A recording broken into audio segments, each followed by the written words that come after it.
I understand our vice president is on her way, but she can meet us in closed session. So if there's anybody here from the public, I don't have any cards, that wish to speak on any matter for closed session, they can come now and do so. If not, we will adjourn to closed session and we'll be back at 6 o'clock.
All righty, good evening, everybody.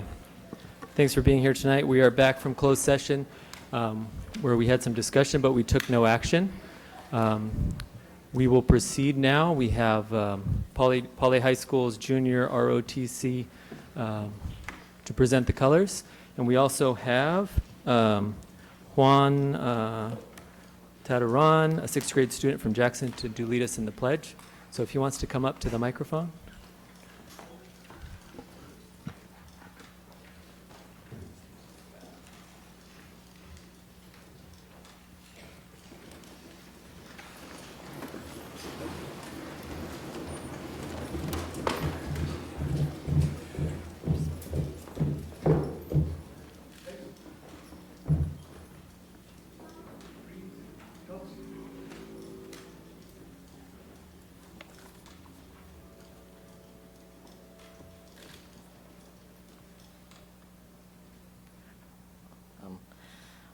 Ready? Begin.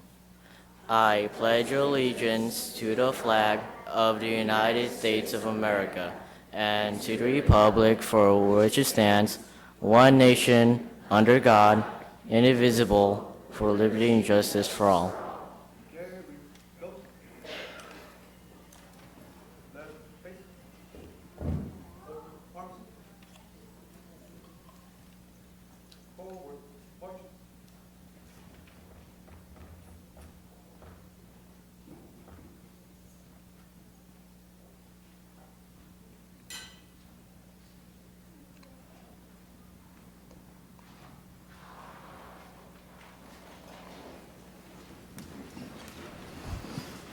Thank you, Polly, for presenting the colors under the direction of Sergeant Major Paul Heredia. And I think Mr. Hunt, you wanted to share a little bit about Yes, our... thank you, Mr. President. Thank you very much. Juan, thank you for doing that. This is Juan Tataran. Juan is a 6th grader at Jackson Elementary School. Juan is an outstanding scholar at Jackson, I'm told. He has a love for learning and always goes above and beyond expectations. He's an honor roll student and performs in the band. What do you play? I play a clarinet. Clarinet, all right. Juan has shared that he would like to become a lawyer, and we need more of those, and possibly a politician. So, because he wants to change the world around him for a better living experience for the generations to come. Thank you, Juan. Juan goes out of his way to help others, we're told, and help other students and adults. His positive actions, his teachers say, polite manner, and wonderful attitude make him a model citizen in our school community. All of us at Jackson are very proud of him. So are we, Juan. Thank you. Would you like to introduce the folks that are here with you tonight? Do you have some guests? Oh, yeah. My mother's here, Elsa Tedran, and then my principal, Mrs. Barnes, is here, as well as the assistant principal, Mrs. Goboff. Mrs. Goboff, yes, Yeah. thank you. Well, I think we can take a picture real quick, and we have a certificate for Juan here.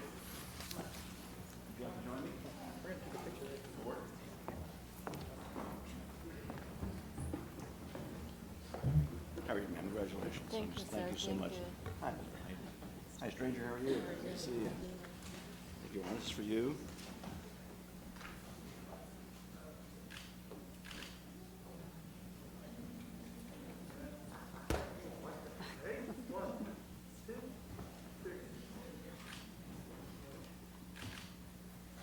So where do you go to middle school next? Where do you go? Where's your middle school at? Oh, Denali. Okay, and then you go to Arlington? Okay, all right. Too bad. If you ever need any help meeting some areas, I'll introduce you, okay? All right. Yes, ma'am.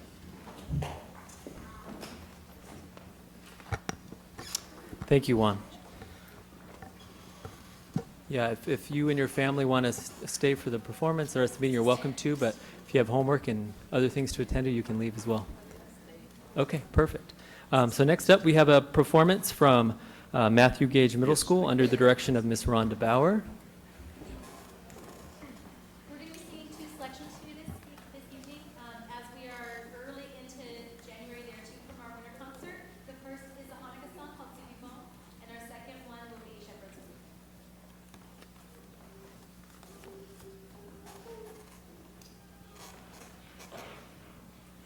Sivimon, so, so, so, Hanukkah, Huato, Hanukkah, Huato, Sivimon.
Wow, how great was that?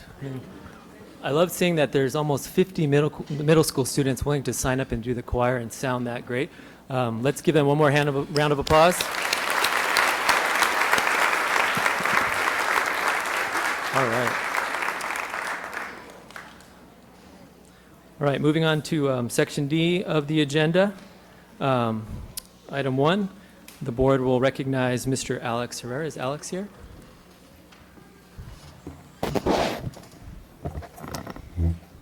Alex Come on up, Herrera, Mr. are you in Herrera. the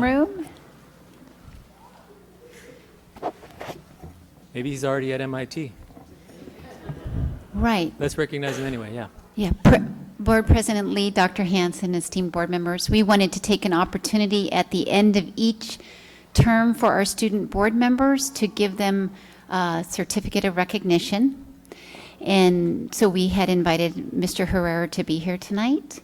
And yes, there is great news that he is headed to MIT and was accepted.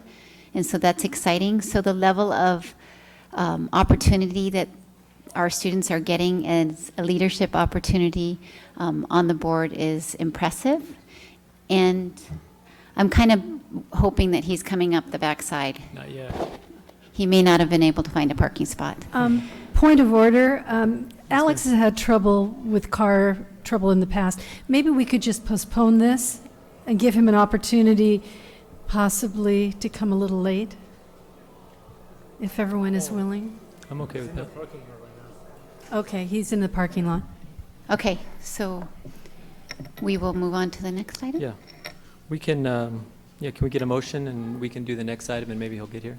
So moved. All right. First and a second. Please vote.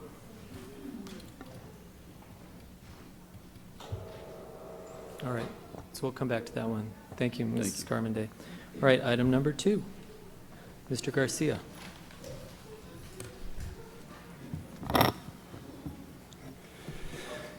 Good evening, President Lee, Dr. Hanson, and members of the board. For this special presentation, I'd ask that Ms. Gail Ewan from Sierra Middle School please join me at the podium.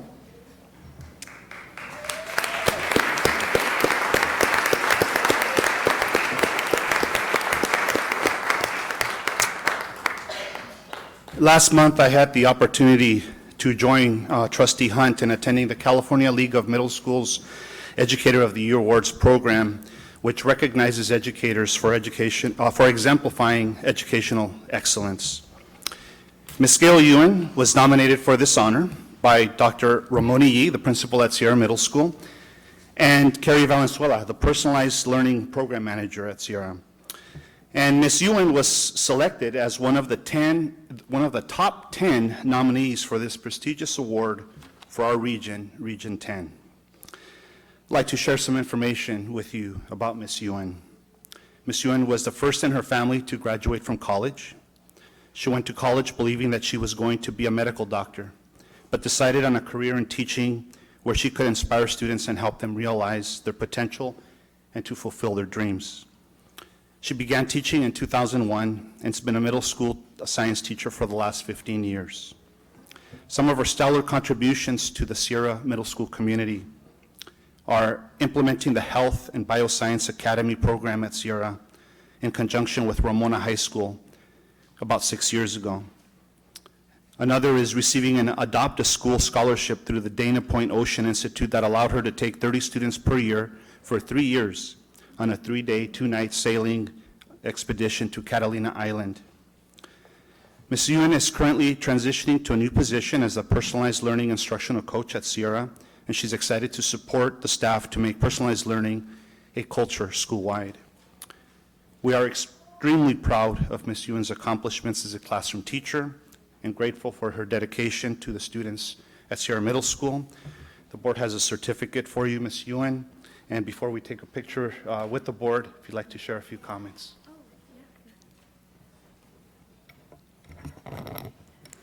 Hi, I just want to thank you so much for this recognition, this honor, and but there are so many other wonderful teachers out there, and I am so lucky to have been able to work with them the past 15 years. They've helped me grow at my school, and I am so honored to have the chance to help them grow too as a coach this year. I think one of the things I mentioned with the speech for the California League of Middle School Awards Recognition Night was how important it is that we interact with our children when they have good days, but also when they have bad days. When things are not going well at home, that we remember as educators that they are still people, not just students in our classroom, and they have things going on and that we care about them because that will teach them to care about others as they grow older. So I think a good heart, Nelson Mandela actually said it best, a good head and a good heart are always a formidable combination, and that's one of my teaching philosophies. So, thank you. Thank you, Ms. Yuen, and congratulations. We're lucky to have you in our district. We do have a certificate for you, and also we'd like to take a picture.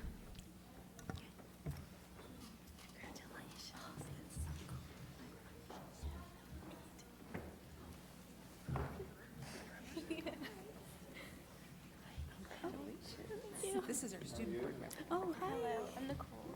Hi, nice to meet you.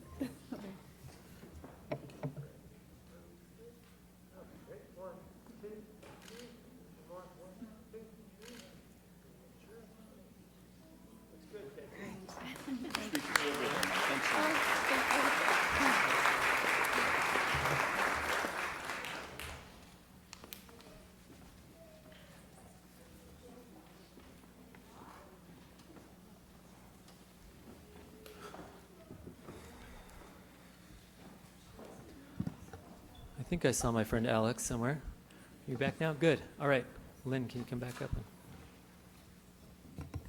Continuing on with the recognition, I do want to make note that we are excited that we have student board members in this district, since it was recommended by Dr. Farouk that we look carefully at this opportunity for our students, and the board unanimously thought it was a wonderful idea. Our very first member then was Mr. Alex Herrera. If you can come up, we'd like to provide you with a certificate. We will be recognizing these students again in May when we have our student recognition night, of course. But for tonight, if the board can come up, I think we'd like, and he'd like to, would you like to say? Yeah. He's going to say a couple words first. Hello. Sorry I'm late. Board President Lee, Dr. Hansen, and members of the board. First, I want to say that it's been an honor to have been able to serve my district as a student board member this year. I didn't know exactly what I was signing up for when I went into the interview last spring, but I'm glad I took the chance and that you all took a chance on us, all the board members, for I was rewarded with an experience that helped redefine the kind of person that I want to be as I continue through life. The position has taught me the importance of being not only a well-informed member, but an active member of our community. I learned the importance of careful listening, communication, and collaborative thinking in order to make something that is much larger for an individual to accomplish a reality through teamwork. Most importantly, however, I learned to listen to and value any opinion from any individual, even if their opinion may not align with mine. None of the great things that are done by the board or any member or any team for that matter are possible without empathy, and I'm grateful that I was able to learn that firsthand. Needless to say, it's a bold move offering students a position like this, but you guys dove in head first and trusted that I, my fellow board members, and all future board members would do our best to represent not only our students, but our district as a whole. So on our behalf, thank you. If I may take an extra couple minutes maybe, I would now like to extend my thank you from the perspective of a student board member to that of a student in our RUSD. Particularly at STEM. As you all know, I go to the Oversight STEM Academy, a school that didn't exist 6 years ago. I know that positions have changed and new faces have appeared on the board since STEM's beginning, but regardless, I have no doubt in my mind that every member in front of me right now has and will continue to support STEM, just the same as any other school in our district. I can't imagine how long the thought process, brainstorming, logistics, and planning, and et cetera took, but eventually it eventually came to be and has been my second home for the past 6 years. Thanks to your unwavering support and determination to create STEM and develop it into the amazing school that it is today, I am beyond happy to say that I have been accepted to my dream school, something I never thought would ever be possible. It is because of the product of the hard work of countless people in our USD that I have the honor of saying that I will attend the Massachusetts Institute of Technology this fall as a freshman.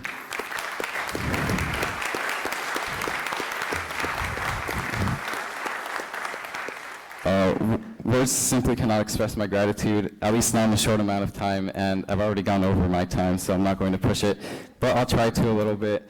Now, it's not so much about the school that I've been accepted to. It's mainly simply the fact that I've been accepted to a school in general. As you know, I'm the son of 2 Mexican immigrants who have worked their entire lives to provide me with the best opportunities so that I may achieve my full potential, be it in sports, academics, or music, and be the best me that I can be. It's no coincidence that they ended up in RUSD, I must say. Neither of my parents have received a college education, so as I was growing up, the idea of college was a rather crazy hope. But it's because of RUSD and the support that you have given STEM and you have given me that I've been granted so many priceless opportunities that have allowed me to grow into the individual I am today. So for believing in STEM and in turn believing in me and hundreds of other students, I thank you so much because it means the world to me. Thank you.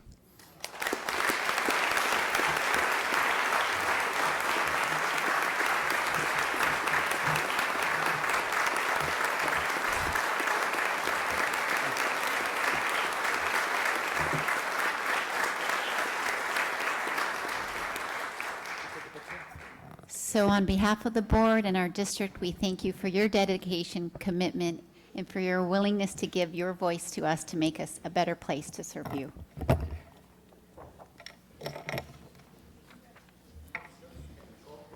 Congratulations. Good job. I heard they got a hell of a football team, too.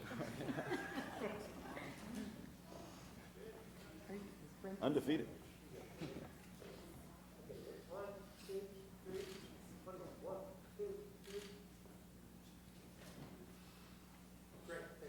Wait, let's get Mom. Is that your mom? Come on, Mom. Come on, get up here. Come on. Yeah, Mom. Come on, Mom. You're going there too, right? MIT.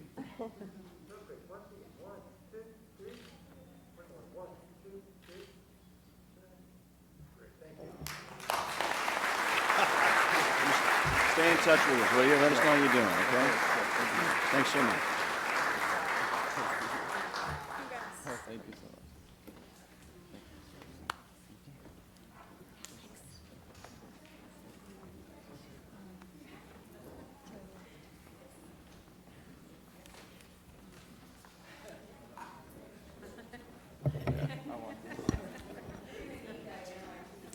Yeah, how cool is that? I think you can see after hearing what Alex said why this board elected to make him our first school board member. So let's give it up for Alex one more time.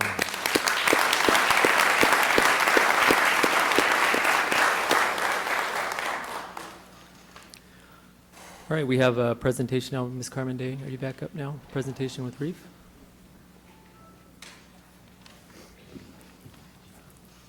Again, President Lee, Dr. Hanson, board members. At this time, we're going to have Sandy Ramirez come up. She is, of course, the president of the Riverside Educational Enrichment Foundation, as we know it to be REEF. And they do a great job sponsoring our teachers in many, many opportunities. And she is going to give us an introduction to the Earthwatch opportunity that our teachers get in this district. Thank you, Lynn. Well, good evening, President Lee, Dr. Hanson, and members of the board. It really is good to be back here tonight to talk about just one of the great things that REEF has to offer RUSD. We're so proud of this one program. It's so unique in an educational foundation. So in 2006, communication between Earthwatch and REEF began, and in 2007, our first teachers went off on Earthwatch expedition. Since then, over 40 teachers have been sent on trips. Thousands of students impacted and benefited, and those teachers have come from all areas of teaching. Music teachers, special education teachers, not just math and science teachers as you would expect. So at least 2 teachers every summer have been sent on Earthwatch expedition. Whenever Earthwatch has extra funds, they love to send teachers from RUSD. In fact, I was told that we are second in line after LA Unified School District to receive their funds. The trips are created and arranged through Earthwatch. Applications are promoted and the interview process happens through REEF, and funding comes from a local private anonymous donor. Our top 10 applicants, I just received them from Earthwatch last week. So in the month of February, we will be interviewing and going through the process and awarding the trips at our student showcase in March. So in the summer of 2016, we were able to send 2 teachers, Steve Morris and Monica Ward. They represented RUSD and REEF and Earthwatch abroad. Monica couldn't be here tonight. She is actually on the advisory board for the Fulbright Distinguished Teacher Program and had meetings in Washington, D.C. So she sends her regards. And she shared her experiences with us at a REEF board meeting last year. What she learned about herself, her teaching style, and her relationship with her students was remarkable. I hope she gets a chance to share them with you at a later date. Steve Morris, one of our other Teach Earth Fellowship fellows, is here tonight. He's going to share his experience as only he can. His presentation had an impact on me as I was going through some REEF notes today. I realized that I had written down 3 things that he had said in his presentation that impacted me. So, Steve?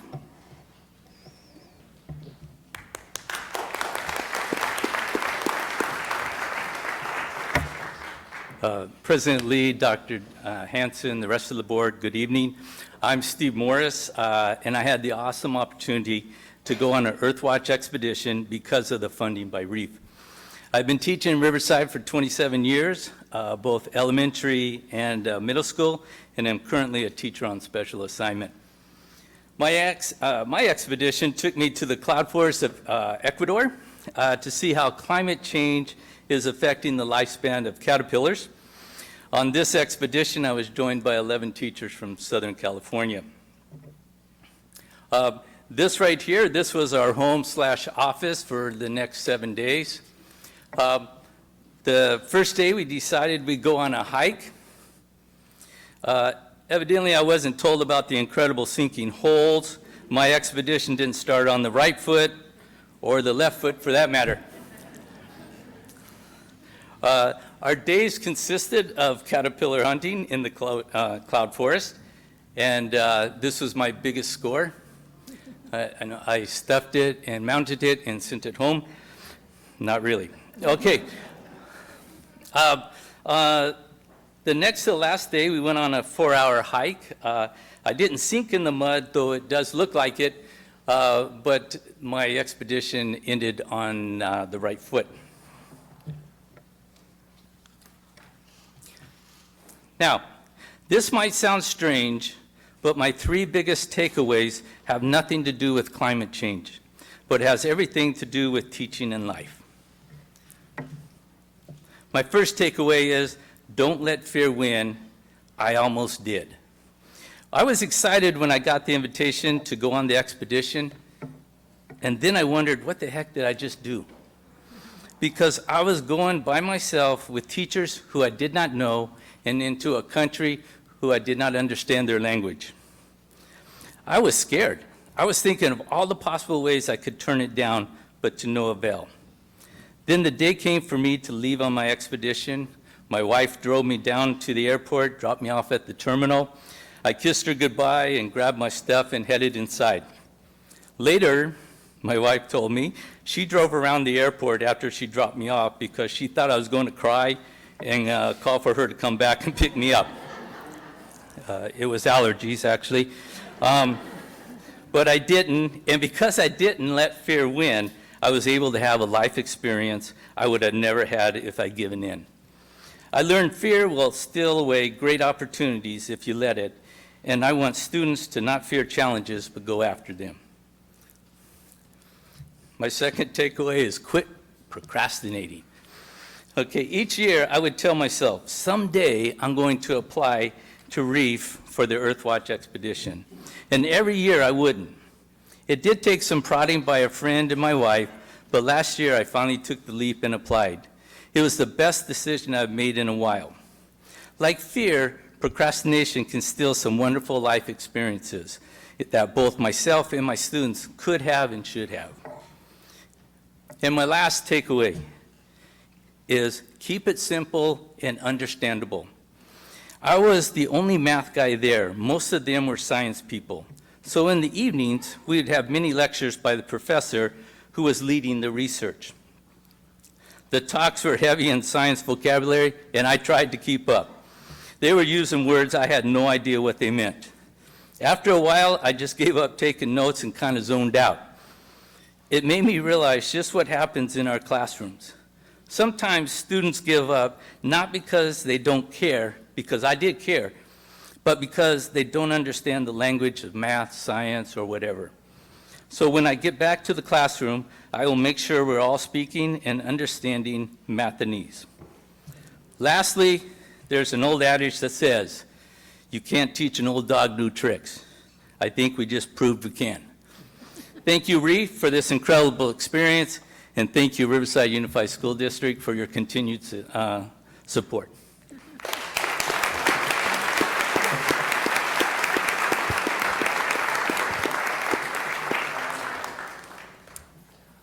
Thank you, Mr. Morris, for sharing a little bit about your experience. We know that your students will benefit from your experience. And also thank you, Reef and Mrs. Ramirez, for joining us and for the time that you give to this district and the support you provide to our teachers and our staff. Next, we have some high school representative reports. And first up from Ramona High School, we have Ms. Angulo.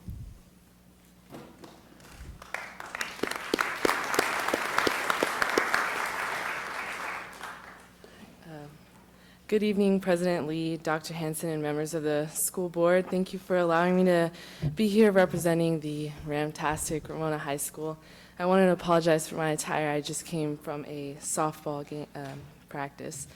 But to start off, our FAFSA Fridays are in full effect, which are my favorite days, because it's put on by our guidance counselors, and they give free incentives like nachos, cupcakes, cookies to any senior who fills out their FAFSA form. Our 8th grade day was January 11th, and that was had incoming Ramona students from Gage, Central, Sierra, and Chemawa. And they got to get a preview of Ramona's numerous clubs, witness our stellar performing arts program, and tour our beautiful campus. And then our SAP counselor recently visited all AP and honors classes with tips to get us mentally and emotionally ready for finals, as well as how to deal with test anxiety. And as mentioned before in my previous report, our RAM Academy is once a month and is on Saturdays in the library. And this past month, it was such a hit that 180 students came to our RAM Academy, and it filled up our library, so we had a resort to going and opening classrooms. This past month, we continued our tradition of Angel Tree at Ramona High School, which is where teachers select students who feel that they're in need of a warm sweater for the winter or a backpack that looks like it can no longer be repaired. Those students that were selected, we called their parents and asked them what they need, what their sizes are, or what their interests are. And then some teachers volunteered to buy those students selected the specific needs that their parents listed. Those students received their anonymous gift right before Christmas. It was a nice Christmas present. And then our 13th annual RUSD Leadership Exchange was on December 14th. All 7 high schools and 7 of the middle schools sent their leadership students to collaborate at Ramona. And there were 2 breakout sessions with 39 high school topics and 16 middle school topics, and that's shown on the flyer that I passed out, as well as some cool pictures. And then our parent-teacher conferences were held right after, actually, second quarter, or before second quarter. And that had our Ramona parents coming to speak to their child's teacher to discuss his or her progress. And we served 2,000 hot dogs, chips, and drinks to the Ramona families. And that same night was our resource fair, with booths consisting of college information, colleges like CBU, Cal State San Bernardino, UCR, and et cetera, and as well as our CTE program information. New to second semester, a group of 43 upperclassmen volunteered to mentor self-selected freshmen who feel that they're in need of a little extra help to get through freshman year. And then our AVID program was recertified as a national demonstration school, and we just completed our revalidation process. And that concludes my report on the Ramtastic Ramona High School. Thank you. Thank you, Ms. Angulo. And don't worry about your attire. You look great, and we're glad that you're involved in campus and other things other than school. Does the board have any questions? All righty, thank you. Okay, thank you. Next up from Riverside STEM Academy, Mr. Bertrand. Welcome back.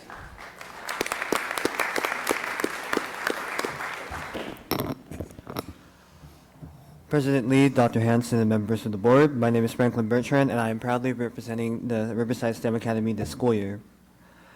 The school is having a synergy day to improve school culture and better student communication and empathy through interactive activities in collaboration with Colton High School. So it's going to be held at our school, and we're just going to be more like understanding each other through like talking about our feelings and kind of like bettering the school feeling and lessening all the negativity that is on our campus. LCAP number 2. We have confirmed our first graduation to be held at UCR's Theater June 13th. First graduating class, I'm really excited. Yeah. We held the RSA lottery on Monday, January 21st. Over 200 fifth graders applied this year. The total number of applicants in grades 5 through 8 were 320, with 100 students added to the 6th through 8th grade waiting list, and around 100 applicants for the high school as of today. Our ASB and Link crew went to the RUSD Leadership Exchange to share ideas on leadership and school site issues with different schools within the district. Our ASB went to the CATA conference at the Disneyland Resorts also to learn how to be better leaders and to collaborate with students from other schools. We ran a canned food drive and donated food to various food banks and shelters before the Thanksgiving holiday.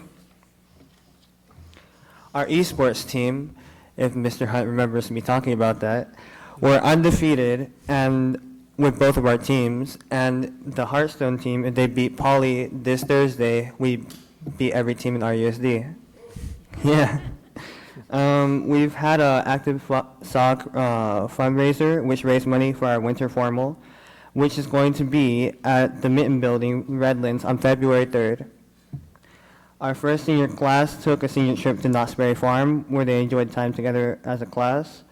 Students in our first APES class, which is AP Environmental Science, for anybody that doesn't know that, took a field trip to Crystal Cove to study the biomes and different organisms with our teacher, Mr. Standifer, and the UCR professor, Dr. Mary Drozer. Our speech and debate team is now ranked 6th in California. A few teams are going to the Tournament of Champions in Kentucky, and they have swept 2 tournaments, the Eisenhower debate and the Cajon debate. Our comedy sports team hosted its first competition, and we have our first drama performance and cast for the Big Bad musical. That is my report, and I'll open it to questions. No questions? All right, no questions? I do. Oh, I'm sorry. Frank, Mr. thank you Hunt. thank you, Mr. Lee. Thank you for that report. And I'm all in favor of reaching out. You're doing your Synergy Day with Colton High School? Did you say? Yes. So how'd you, obviously a little closer to you, but how'd you pick Colton High School? Well, they actually originated with the synergy idea, and Miss Murray, our ASB advisor, had knew someone there and kind of got the idea from them, so we've always been in collaboration with them with our synergy days. And this time, their students are going to go and help us with our first huge synergy. Outstanding. Let us hear back from you on how that worked out. All right. Thank you, Franklin. No problem. Thank you, Franklin.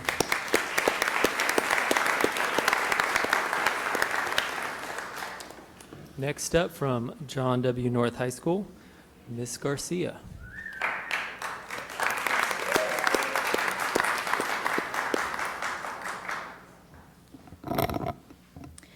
Good evening. Good evening and Happy New Year, President Lee, Dr. Hanson, and members of the board. I'm happy to update you on what is happening on North Campus in regards to the LCAP goals. I'll begin with LCAP goal number 1. 3 additional Chromebook carts have been purchased for student access. Teachers have been given mobile devices for meetings and professional development. There's also been more training for teachers on Google Documents, Illuminate, and Learnator on ways to help them interact with their students. And they've also been participating in content-oriented professional development in their subject areas. Avid teachers have been presenting their best practices at staff meetings, and the staff is working in anticipation of the 2018 and 2019 WASC visit by focusing on the cycle of inquiry and data analysis. We have also had some facility improvements, which I'm very happy to say. The area between the locker room and the gym has been improved to prevent flooding, and there has also been, we are going to be hosting an out-of-state college night on February 8th. And counselors are beginning to offer students help with filling out the FAFSA, any scholarships, or any other financial resources. We will also be hosting a final exam cram. It will be hosted by the National Honor Society. They will provide tutors, and they will also have snacks and hot cocoa. And for LCAP goal number 3, we have the PK, which is the Parent Institute for Quality Education. It is a 2-year program where parents become familiar with ways to support their students academically, learn about the college process, and communicate with their counselors. We also have the ELAC, which is the English Language Advisory Committee, which meets once a month, and these parents are able to provide feedback, ask questions, and receive support from the school. We've also had IB Parent Night. This is an evening designed to allow students and parents that are interested in North's International Baccalaureate program to learn about their academic opportunities. We also attended the RUSD Leadership Exchange. This included the 3 leadership groups, the Multicultural Council, Renaissance, and the United Student League. We learned valuable lessons through breakout sessions and interactions with the other schools. It was also decade-themed, so North did attend in their 60s attire, where we promoted peace, love, and unity. Students who are 3.0 and above made the honor roll. For the first quarter, they received a certificate of recognition and a snack during the 5th period classes. There were about 1,151 students who made the honor roll this quarter. And we also recognized students with perfect attendance. There were about 178 students, and each month we also surprised them with snacks and prizes. We selected 1 from each grade once a month, and we surprised them. Also, we had our Freshman Link Assembly on December 7th.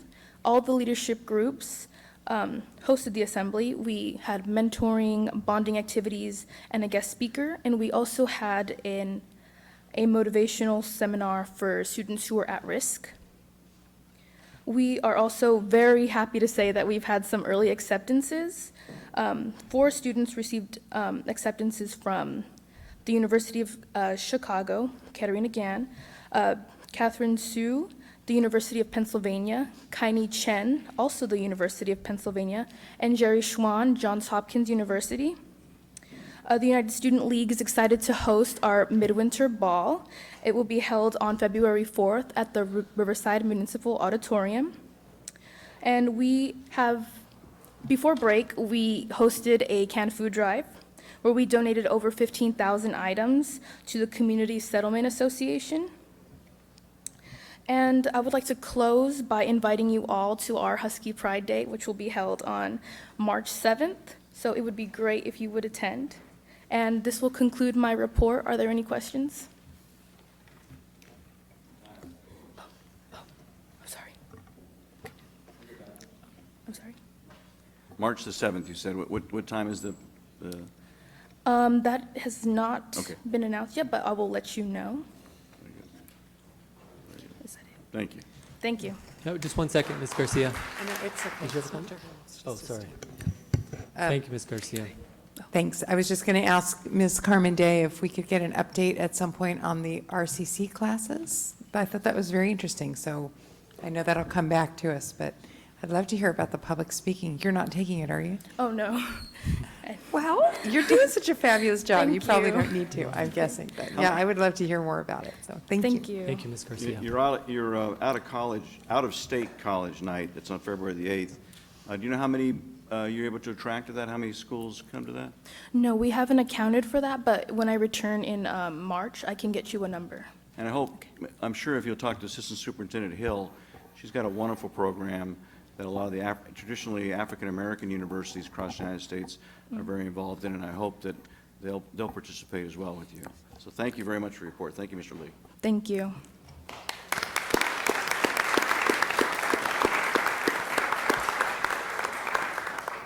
All right, thank you to all three of you high school representatives for being here this evening.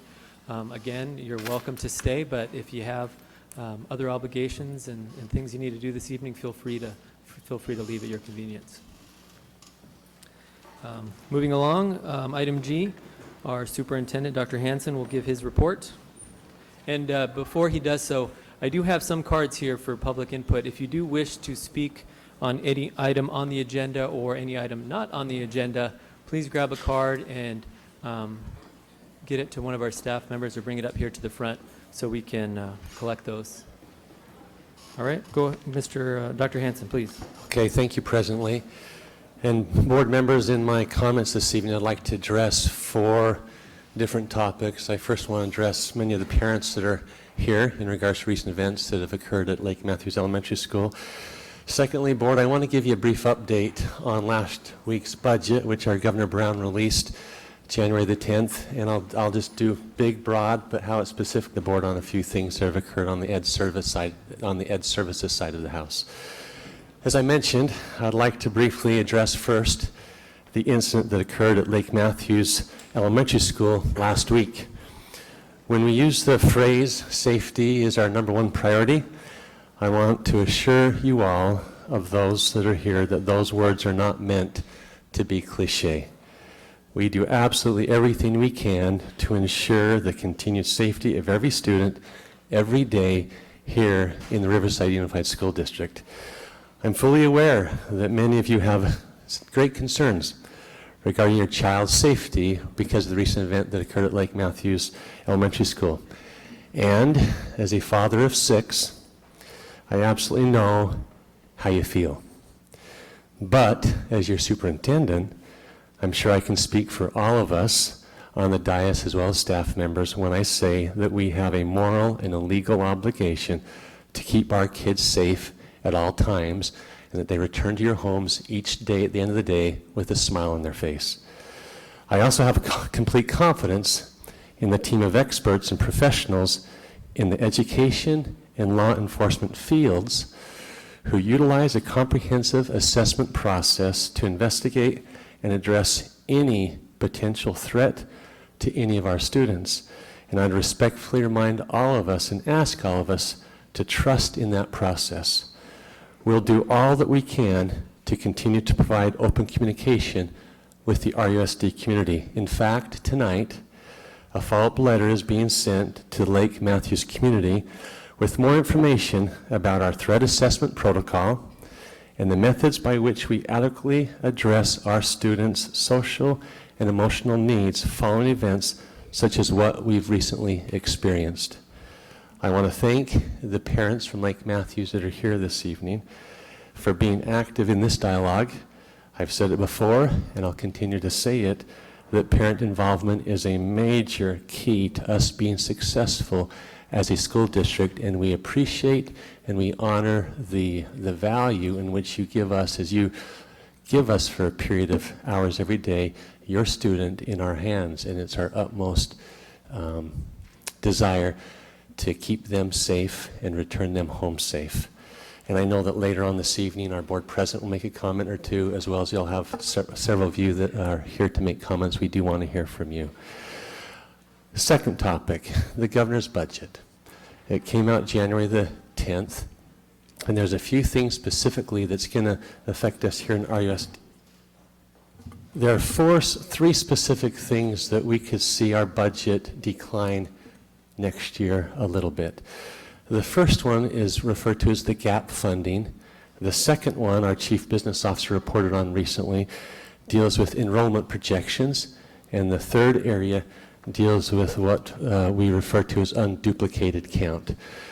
So you'll recall when the Great Recession started in 07, 08, and then we had cuts 8, 9, 9, 10, whatnot. We had $100 million cut out of our budget. And the governor, over the last several years of good times in our state, has funded, they call that the gap funding, the gap they took away from us, that money, has funded all schools back to about 96% of that gap that was taken. Now here's what's different with this year's budget. He has funded back that gap a little bit every year, so that means there's about 4% to come back to us. We are anticipating next year to receive a little over half of that 4% gap, but the governor has, in his budget, has decided to keep flat funding for next year going forward. So the current 96% that we've received will continue to stay in place next year and in the near future unless things change. And so there will not be additional gap funding. That's the first in the last several years for us. So that will be a little bit of a decline for us, certainly according to the assumptions that we had in the budget that we presented. The second one I remind the school board is Ms. Kakish mentioned recently. We do anticipate to see a slight decrease in enrollment. Out of 42,000, it may not be significant, but when you have 150 to 200 kids every year, over time that becomes significant. And our early projections is that we're going to go down a couple of hundred students for next year. And the last is our unduplicated count. You recall in the LCFF funding, the local control funding formula, school districts receive funding based upon an unduplicated count. That means the number of kids that you have in your district who are English learners, the number of foster youth that you have living in your district, and the number of kids who qualify for free or reduced lunch. And it's unduplicated because you can't count the kids twice, even though you might have a student in all three of those areas. Our unduplicated count percentages is going down next year from about 65.8% to 64.5%, so about 1.5% less. And so you add up a decline in enrollment by a couple hundred plus students, the unduplicated count going down 1.5%, and gap funding not being funded as it was suspected to be funded, we will see a slight decline. And just tomorrow, through school services, we've had Ron Bennett in our district before, and Ron Bennett, who's in charge of school services, the foremost in school funding up and down the state, he is holding a workshop that Ms. Kakish, Lynn Carmody, and a team from RUSD is going to go attend. It'll be a few-hour workshop, and they're going to come back and we'll go into much more detail in the near future to the board, so that as we move into establishing a priority, not establishing, but looking at the priorities that have been established and aligning the funding to them, we'll have a better idea what that means going forward with our budget and things such as that. Not to be alarmed, we're going to be okay. We've been good stewards of the public dollar over the last several years, but it's not going to be like in recent years where so much has come back to education from those difficult years of 07, 08 and forward. And so again, Mays will put that report together and share with you. Okay, just a variety of quick announcements for the board. On Wednesday, that's tomorrow, January the 18th, Martin Luther King High School will host Professor Pan from UCR and 5 Chinese governmental guests from Chinese Bureau of Education Development Area of China at 11:30 a.m. The plan is to briefly tour the campus up at King High School and have King share highlights of their instructional program, and Principal Michael West and Director of Secondary, Dr. Ryan Lewis, will be in attendance, and you're certainly welcome to come if you can fit that in your schedules. It's tomorrow at King High School at 11:30. This coming in the near future, RUSD History Day is going to take place. It will be held at University Heights Middle School on Saturday, January the 28th, beginning at 9 o'clock a.m. with awards from 3:30 to 4:30, and we'll put that in the board mail out so you can put that on your calendar. And last but certainly not least, that we will once again hold our RUSD Science and Engineering Fair. It will be held at the Highlander Union Building on Tuesday, February the 7th from 9 to 1 to view the projects. And awards night will be Thursday, February the 9th from 6 to 8 p.m. at the Bournes Technology Center. And we're so grateful again to the friendship of Gordon Bournes and how generous he is to open up his facility for us to have our awards there that evening. And then last, as I mentioned, I'd like our Chief Academic Officer, Lynn Carmenday, to give a brief update from Educational Services.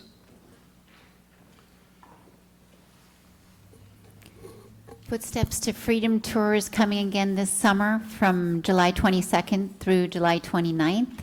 This is the Underground Railroad experience, and that invitation was in your mail out. I just wanted to remind you that it's an opportunity to see the historical landmarks. Experiential learning is part of the tour.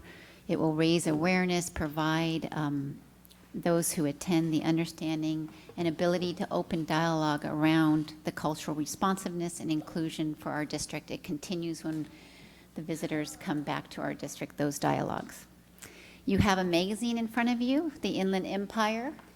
And in that magazine, you probably noted, we put a post-it there where our Hearts program, helping elementary achievers reach the stars, our Hearts program, which services 20 of our elementary schools, was honored as the very best after-school program. It was the Magazine Reader's Choice Award, so I wanted to draw your attention to that. It's very exciting. Other exciting news, as you know, college readiness is a big indicator for us as far as the new assessment program, and it is part of our purpose, right? To get students ready for their experiences after they're with us in Riverside. And I wanted to let you know our projected A through G eligibility is way up. We have an increase for the comprehensive high schools on average of 53%. We had some schools since 2011-12, we had some schools range increase from 13% all the way up to 20%. If you can make note of this and look for it in the next mail out, we will also be giving you a EAP comparison, so you can see that's the college readiness test through our state testing, and you'll be able to see the comparison between the data points, and it's something to be elated about, actually. And then finally, just as a reminder, through LCFF, we do develop a local control accountability plan, and we're in the process of getting stakeholder engagement. Again, we will be having 7 focus groups. On the dais, you also will see the forums, the community forums, their dates and locations right in front of you, as well as we hold focus group meetings for students, both ASB students, but then a separate focus group for unduplicated students, so we can get the voice of the students in the input process. Now, with the budget that Dr. Hansen just mentioned, we will have to be very creative this year about how we take the input. We will also be comparing it to the progress we made and the success of the previous LCAP and what we need to move forward. Thank you. Thank you, Mrs. Carmenday, and board members. That concludes my superintendent's report. All right, thank you, Dr. Hansen. So I received a few more cards for public input. If there's any more, go ahead and bring them up to the front. I've tried to group them in somewhat of an order pertaining to the items that are not on the agenda, which all seem to involve the Lake Matthews incident. And there's about 12 items here. So typically we allow for 3 minutes per presenter and 20 minutes for one particular topic. If it's okay with the board, I'd like to extend that by maybe say 10 minutes to about 30 minutes to talk on this Lake Matthews incident. If we stick to these 12, that's only about 36 minutes total, so I think that would work. If you can keep your comments brief and stick to those 3 minutes, we would appreciate it, so we can get to everybody and get on with the rest of the business. I do want to remind everybody here tonight also that because the item is not on the agenda, we as a board cannot discuss it. We can ask clarifying questions. That's a reminder for the board too. We cannot discuss it or ask clarifying questions of staff, but we can ask questions to clarify of the speaker. But just like Dr. Hansen shared a few words from the district's point of view, I wanted to share just a brief statement from the board.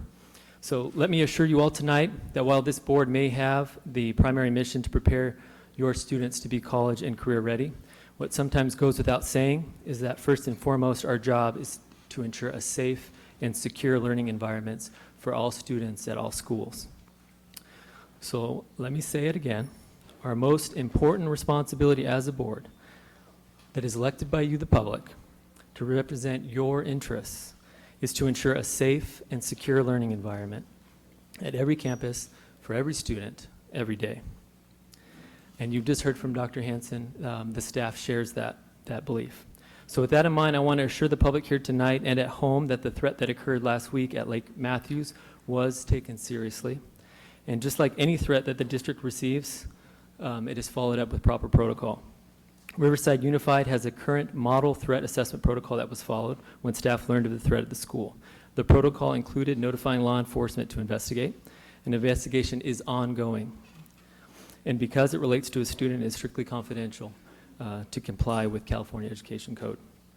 We have received numerous phone calls, emails, texts from concerned parents. And I know many of you are here tonight, and we appreciate all of those communications. And we've taken those concerns and that information that you provided us very seriously. Staff is also aware of your concerns, and we welcome your communication and your continued communication. Know that staff is taking all necessary steps to ensure the safety of your kids, despite rumors or social media that may suggest otherwise. As a parent of 3 young kids myself, I share the sentiment that our kids are the most important part of our lives. And as a parent, it is our job to keep our kids safe. And as parents, we trust our schools that when we drop off our kids at school, they'll remain safe. So we ask that you continue to trust us to keep your kids safe.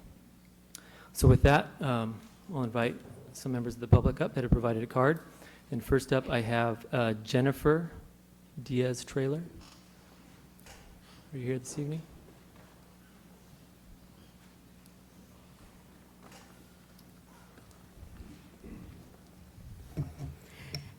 Good evening, President Lee, Dr. Hansen, and board members.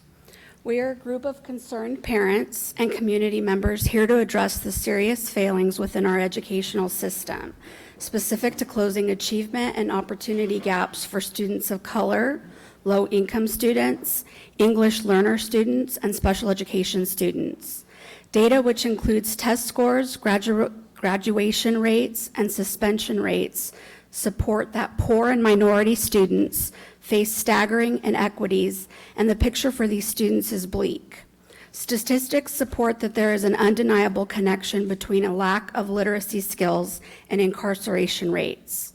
We want to be clear that we will not tolerate further failing of our students. We know that RUSD understands that good schools and districts don't leave anything about teaching and learning to chance. In line with the board's mission statement, we expect exceptional learning every day that leads to lifelong success. We expect RUSD to research and develop an explicit plan within the next 45 days to ensure that all students perform at competitive reading and math levels. This plan should also include actions that reflect balancing proportionality of poor, minority, and EL students in STEM and DLI programs across the district. We would like this plan presented at whichever board meeting nears the 45-day timeframe. We encourage the board to take a look at schools across the country who have already begun to address these same issues.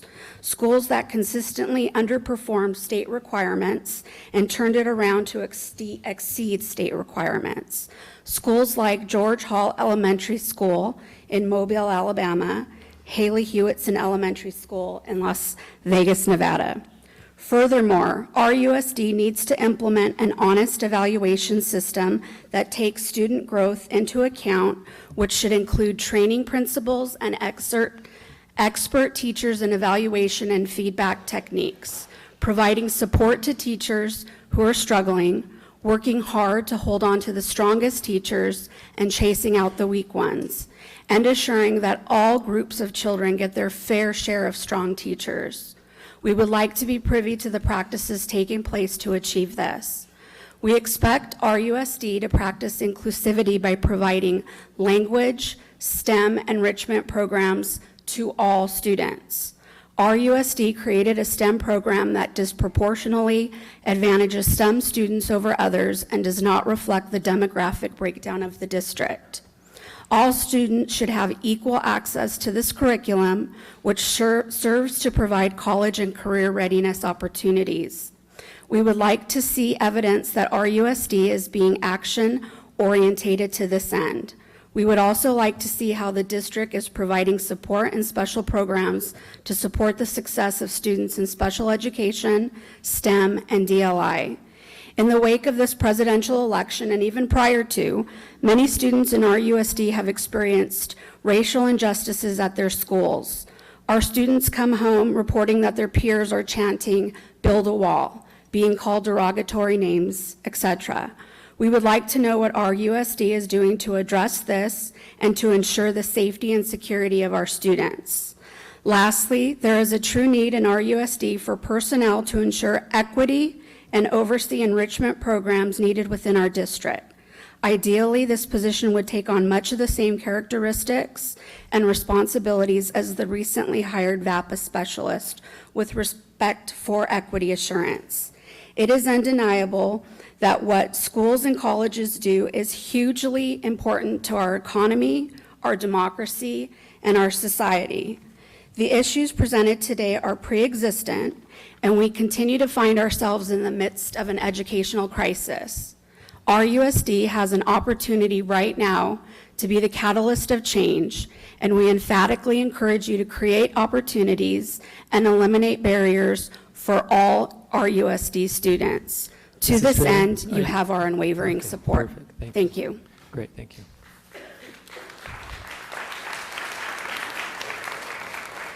Thank you, Mrs. Trailer.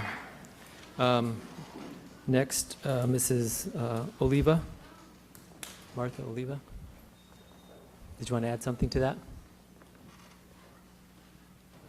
Good evening, Mr. President and Dr. Hansen and board members. I have no comments today, so I'm going to pass my opportunity to the next person. Thank you. Thank you. Okay, next, Maria Hernandez.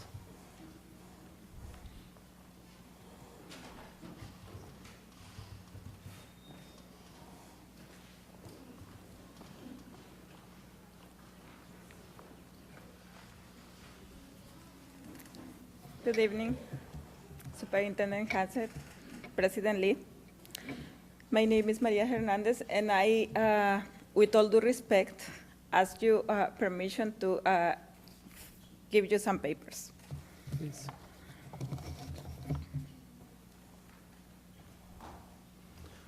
Just give them all to us and we'll get them passed out. Yeah, we'll pass them down. Thank you. Is that it?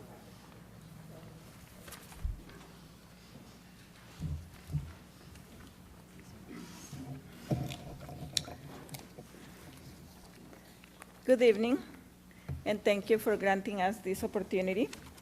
On behalf of all my fellow translators, I'm here to request the board meeting, RUSD, to reconsider their position in the reclassification of the translator ranch 17. I'm going to read because it's a lot, and I will try to make it brief. Good evening, President Lee, Superintendent Hansen, board and cabinet members. My name is Maria J. Hernandez. I'm a translator with the Riverside Unified School District. On behalf of my fellow translators, I'm requesting the reconsideration of the denial of the request for reclassification of the translator position ranch 17 for the translation position of Spanish translator-interpreter on the grounds of the following facts. RUSD has the need for the services of an interpreter-translator position that doesn't exist in the RUSD district. The duties of an interpreter, translators have been performing duties not listed in our classification. Translator ranch 17. Please refer to attachment number 1. Under the provisions of the Classified Bargaining Unit Agreement, the following reasons are grounds for reclassification. The addition of the duties of an interpreter, The interpreter position doesn't exist in RUSD. Performing duties not listed in our classification. The increase of translation duties. The level of education of some of the reclassifications previously granted is as low as 10th grade, whereas 30% of the translators hold AA, SS degrees, interpretation and or translation certificates, community interpretation certificates, bachelor's degree, and some even a master's degree. Training beyond high school is desired as the language in documents such as IEPs and psychological reports need to be understood. Lines 1 to 3 in section 8.2 of the Classified Bargaining Unit Agreement describes reclassification. Reclassification means the upgrading of a position to a higher classification as a result of the gradual increase of the duties performed by the incumbents or incumbents in such position.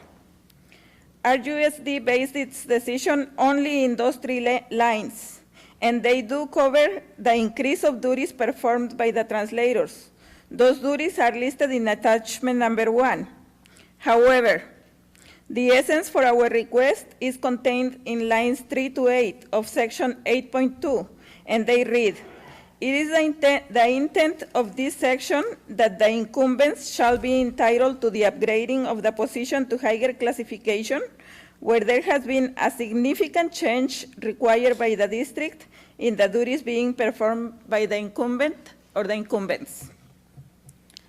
We translators ranch 17 experience. You're about a minute over, so we allowed a little bit extra time because of the delay with the paper passing. But if you could wrap it up in 30 seconds and maybe share your written statement with staff, and we'll make sure we get to it too. For the reasons we already shared, the upgrade of our position of translator ranch 17 to the positions that we are actually performing, translator, interpreter, to upgrade our salary accordingly, since we have been performing these duties since the beginning of our service with RUSD, we request RUSD to place us at the step we should be, we would have been, should we have been recognized as translator interpreters from the beginning of our service to RUSD. To grant the translator 8 hours positions in one single site. Translators are working 4 hours position in each site.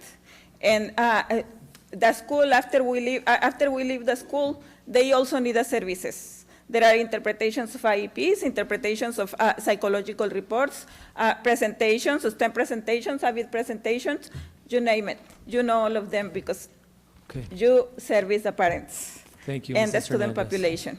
We appreciate it. Thank you for being here tonight. Thank you.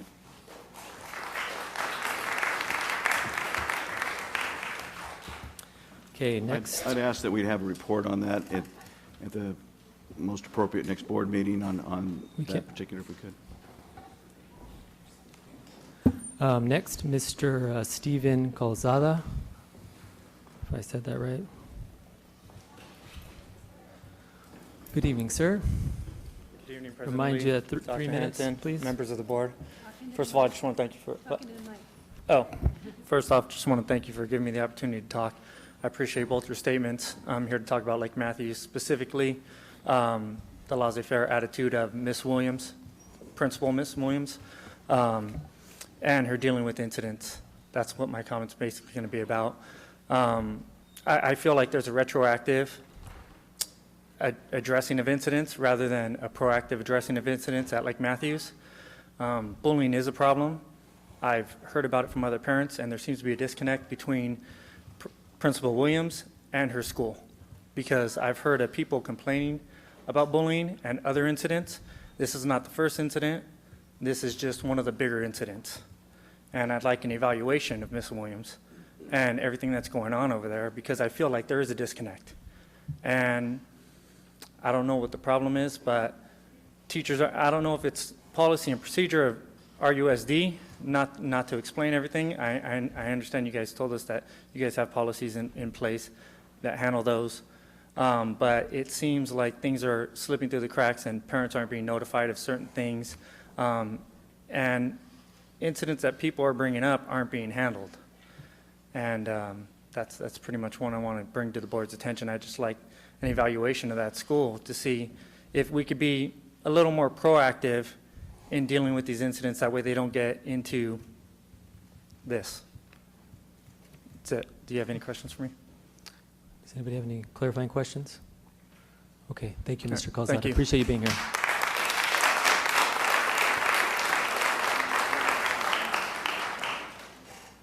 Yeah, there's a question from Mr. Hunt about just reminding everybody about questions. Yeah, so we can ask only clarifying questions because the item's not on the agenda and we have to follow the Brown Act. But staff is taking notes and we're taking notes. So just because we're not replying doesn't mean that we're not listening. Next up, Sandra Roy. Miss Sandra Roy? Sandra here? I don't see her. All right, we'll come back.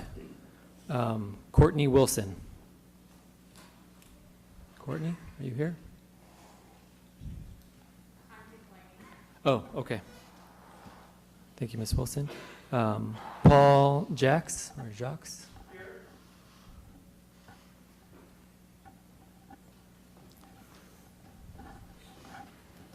Thank you, sir. Good evening, members of the board. Everyone seems to be asking questions over the last decade in America. How do we prevent the next Columbine? How do we stop this? It stops by recognizing that there are certain circumstances that we can take a hold of, diagnose, and stop before they get started. Sarah and I have 3 daughters. They're wonderful, they're beautiful, they're amazing. We first heard about this incident last night in a phone call and an email when the suspension was handed down last week. This is disturbing to parents. Okay? The mother posted on Facebook, the suspension was handed down. Seems a very laissez-faire attitude, borrowing from the gentleman before. I know that if my child had been involved in this, there would have been no birthday celebration, no shopping, no nothing. Stuff like this happens at home. It's imprinted. It is handed down attitude-wise. My wife is a nurse. It's going into psychiatric nursing. This is a problem. Do not make any of the parents here mourners. Do not make any of the students to the parents statistics. You have the power now to stop this sort of thing. Get this child help. Get this child help now. We're going to hold Olivia, our 6th grader, out of Lake Matthews until this is handled appropriately and not just with a 2-day suspension. We do not feel safe.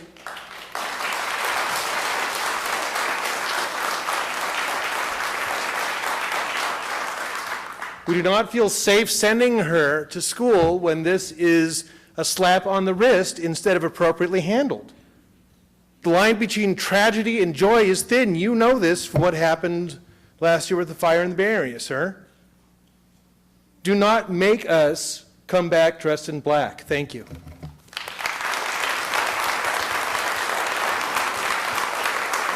Thank you, Mr. Jacques.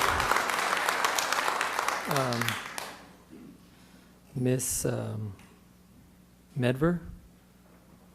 Say that right? You here? All right.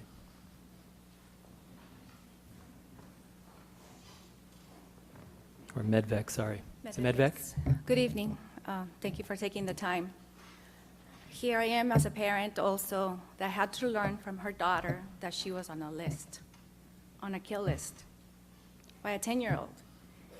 It feels like this has been taken lightly. I don't know what steps you guys have to take or what procedures are in place.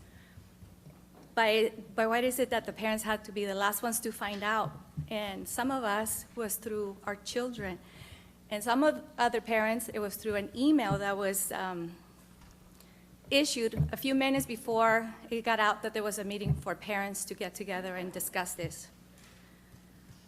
I don't understand what your procedures are. I'm sure you guys are professionals at this, but as a parent, I need to understand why was I not communicated that this was happening. It's mind-blowing. And as of today, I'm not clear whether this child is coming back to the school tomorrow or not. Would you please answer this for me? Is he coming back to the school tomorrow or not? Are you able to answer that question?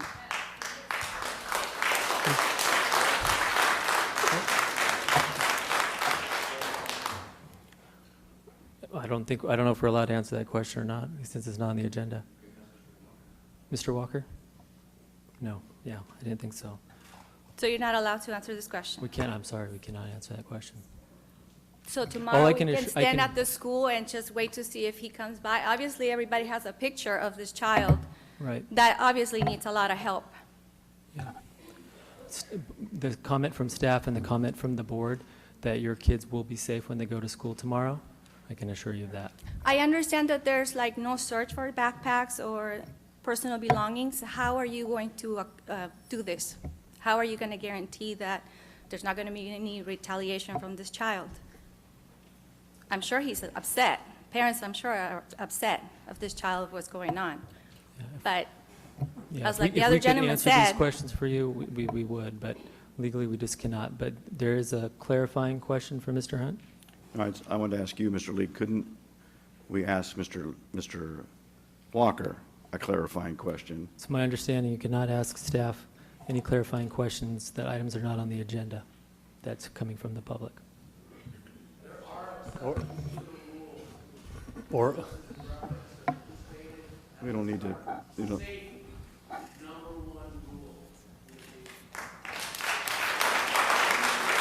Come on, David, you know this. Let's just clear that. so this is labeled a kill list. Yeah, it's a 10-year-old kid.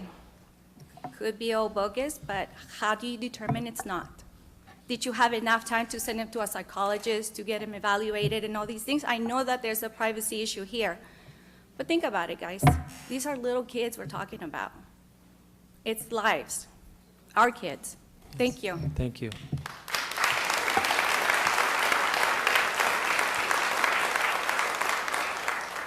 Mr. James Reynolds.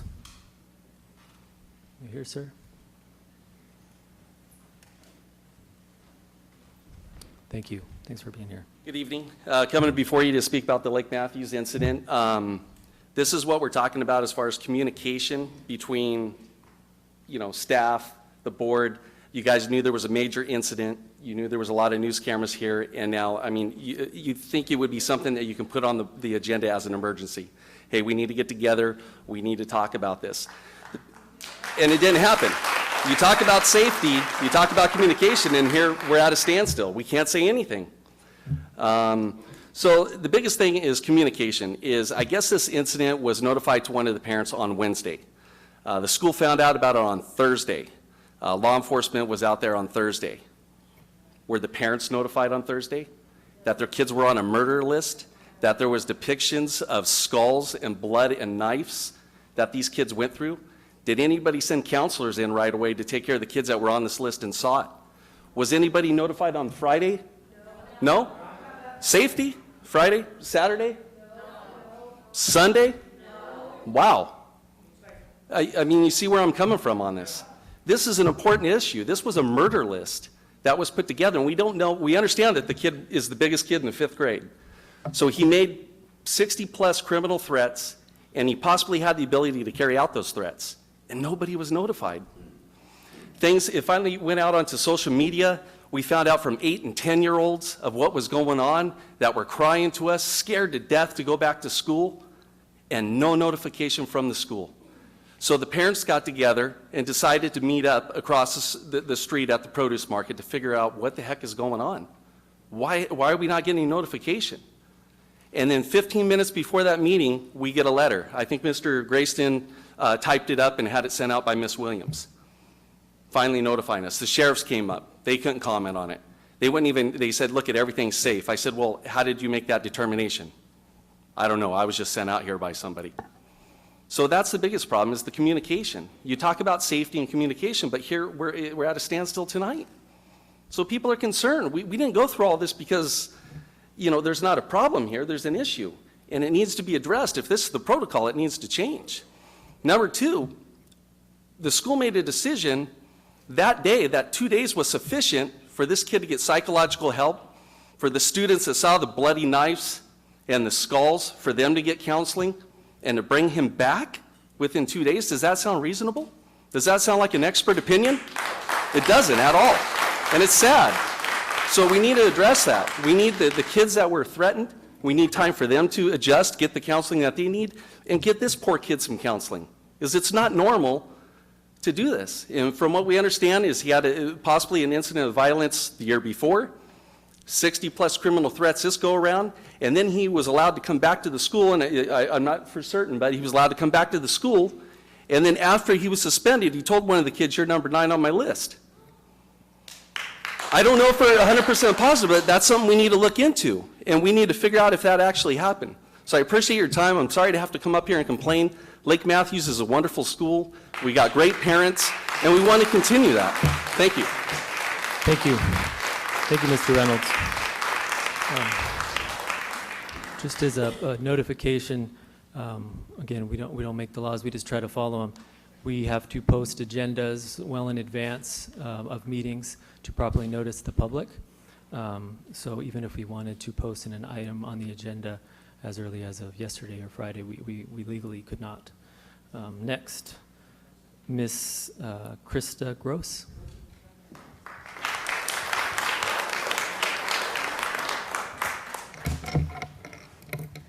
My daughter sits right next to the student at school. I'm here on behalf of myself and all the concerned parents that are here in regards to the incident that has happened.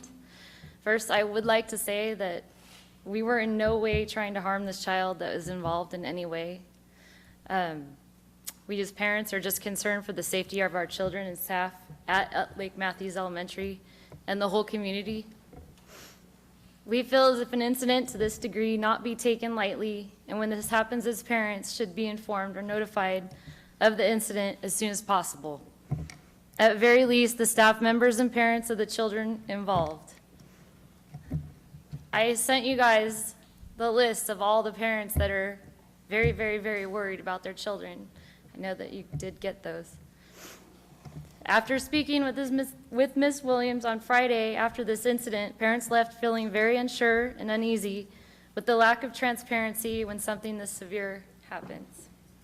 The school was notified on Wednesday evening, and we were told the child would return on the following Wednesday after a 2-day suspension, which we did not feel was adequate time for a thorough investigation and evaluation of the student. The school was finally notified of the incident on Monday around 3:30, still without notification, and as of right now, to the student's return as of tomorrow. Even though we were told it was being taken seriously, it was referred to as a scary joke. We as parents cannot take chances on our children's lives, and in this day and age, if an incident like this takes place, we have always been told that I wish someone would say something, or I should have seen the signs. So we are speaking up and saying something, but not reassured of our children's safety because of the lack of information. We would ask that after lives have been threatened, that a student should be expelled.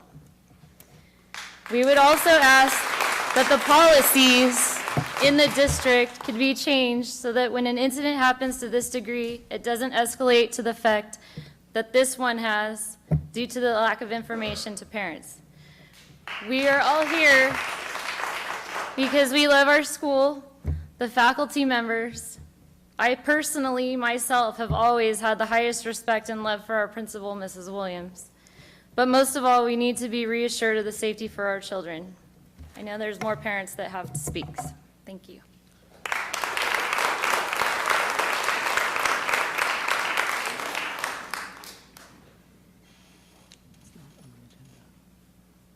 Thank you, Mrs. Gross. Nancy Johnson.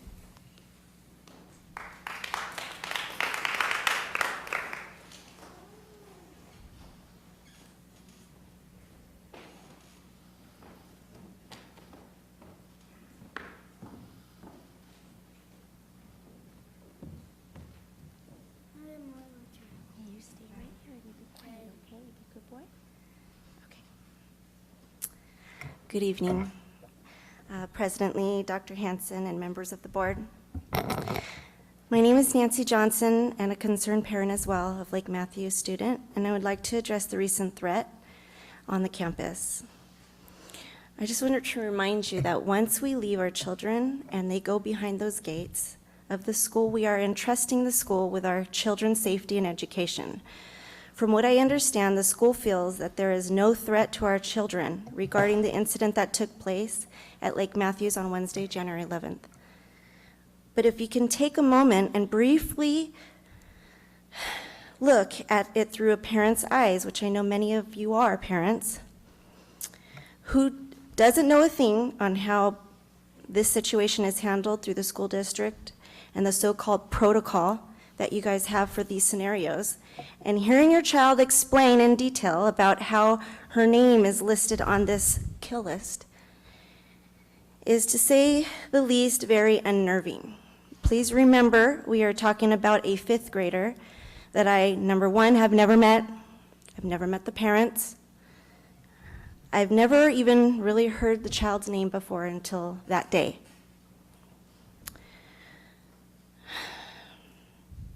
Hold on one second.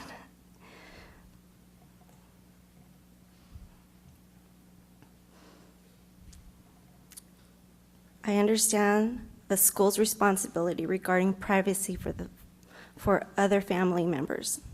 And believe me when I say my heart goes out to that family as well. But what about giving us information so we can rest assured it is being handled appropriately and informing parents within a timely manner? Parents were begging on Thursday for information and were hardly given any reassurance that the investigation was thorough. We were supposed to be okay with that and go on with our day and weekend. Not okay with me. I don't know about others. The investigation was thorough. Another list was found in the child's desk. That's not a thorough investigation, is it? We were told on Friday that the investigation was closed and that the reentry plan was in place for Wednesday, January 18th, a 2-day suspension. My hope for standing here this evening is giving you an insight to a concerned parent who finally received a little clarification regarding the so-called scary joke today. Something I had been seeking since Wednesday, January 11th, when my daughter told me about it when she came home from school. That is a long time to wait, a lot of loss of hours of sleep as a concerned parent. For some parents, the first information they received regarding the incident was yesterday. For staff members at Lake Matthew, they did not receive a briefing on what had happened on Wednesday, and that worries me. I am hoping this scenario will help the school and district to put a better communication system together to avoid another chaotic chain reaction, such as this one today. In this day and age, we cannot take any chances with situations like this. And in my opinion, this should be a zero-tolerance policy for actions like this and not a 2-day suspension.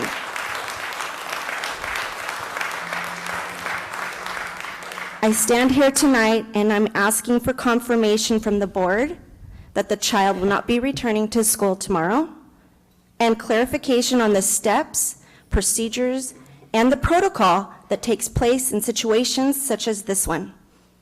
Thank you. Thank you. Excuse me, ma'am. Ma'am? Mrs. Johnson?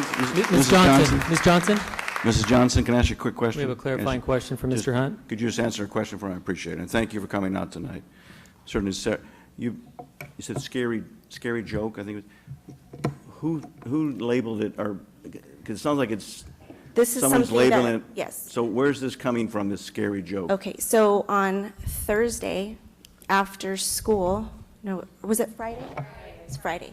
About 10 parents had gathered to speak with Ms. Williams in regards to the situation.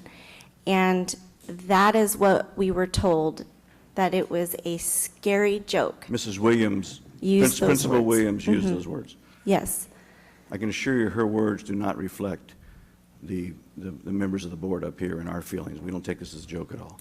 I'm sorry she made that comment. I'm sure it was ill-advised. I want to make sure you understand that I am not attacking Ms. Williams in this situation, but I do want to make sure you are aware that the steps and protocols and procedures that you have in place are, in my opinion, inadequate. Thank you. Thank you. Thanks, Ms. Johnson. Next, Evelyn Artavia? Artavia, I'm sorry. Ms. Artavia.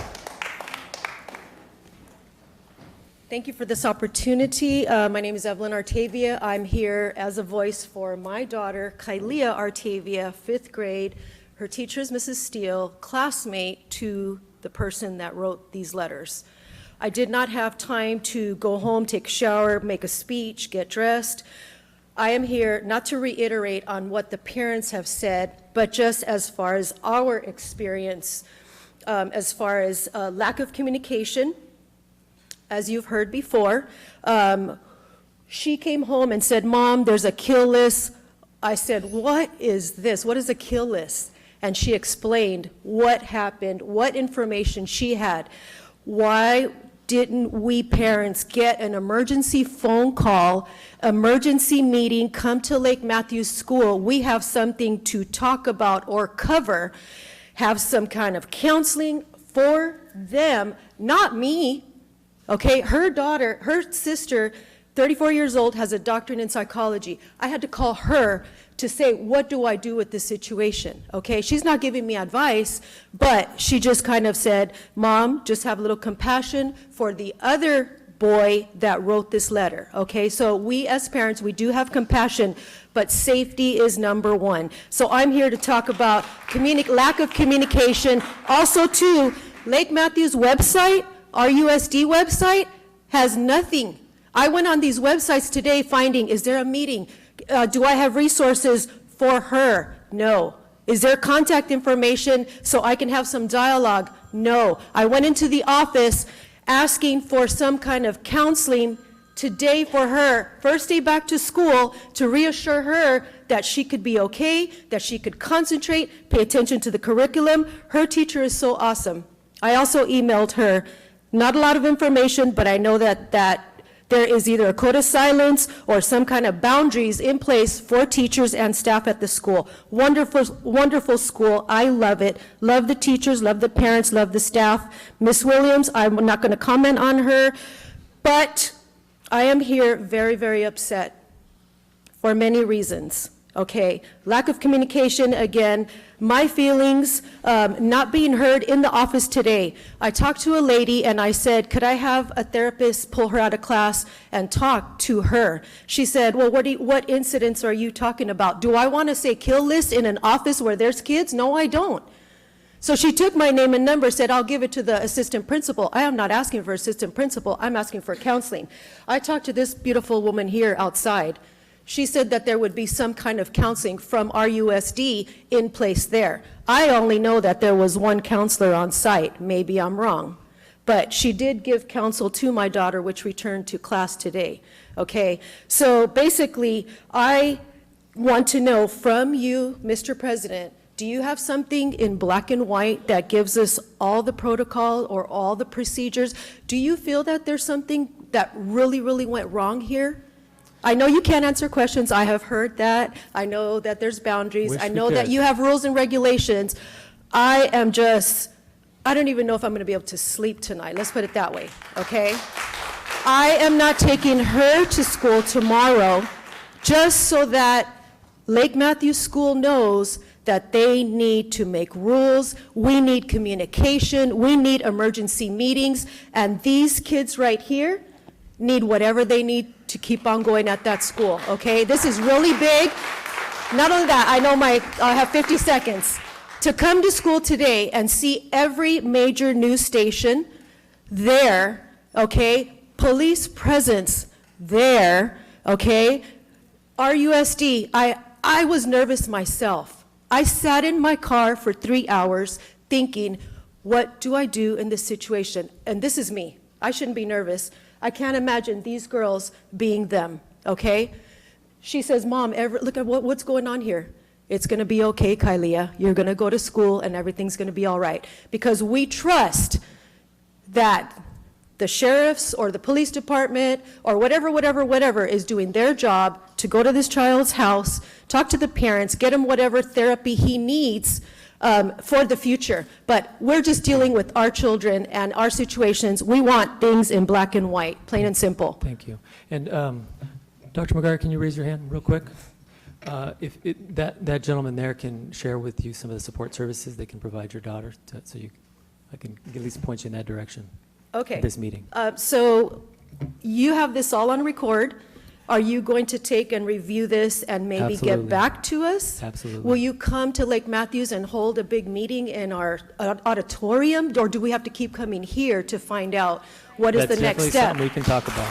Okay. Thank you. Thank you. Can Dr. McGuire, Mr. Lee, President Lee, can Dr. McGuire clarify what Dr. Hansen told us, that No. that there were 6 counselors? If we want to break the Brown Act, you can. All right. Next, Muriela Madrigal.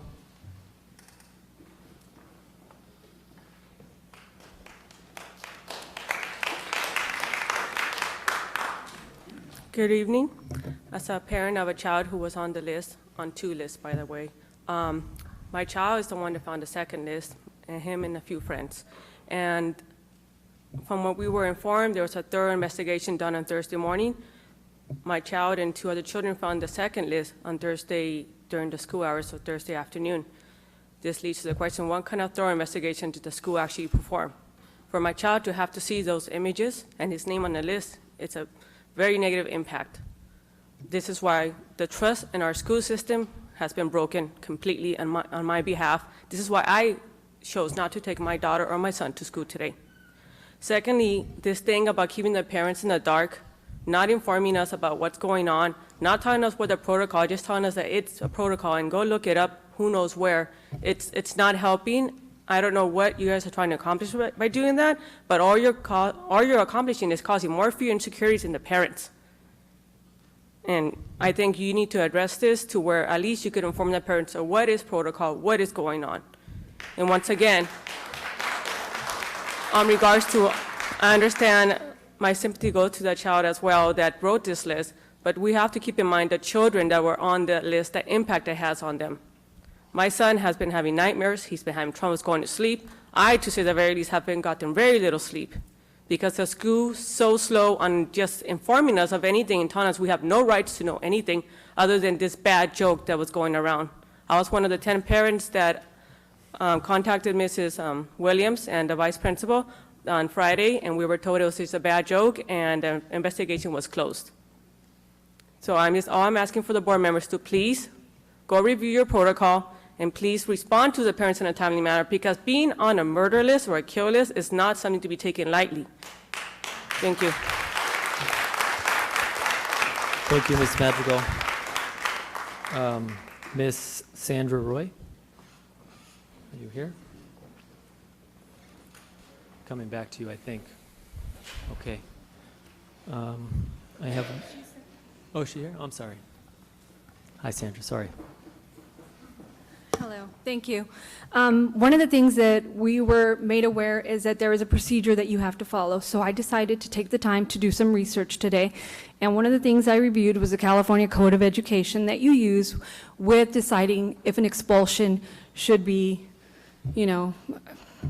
decided on. So basically, it indicates that if the threat is made against a teacher, the expulsion is more expected.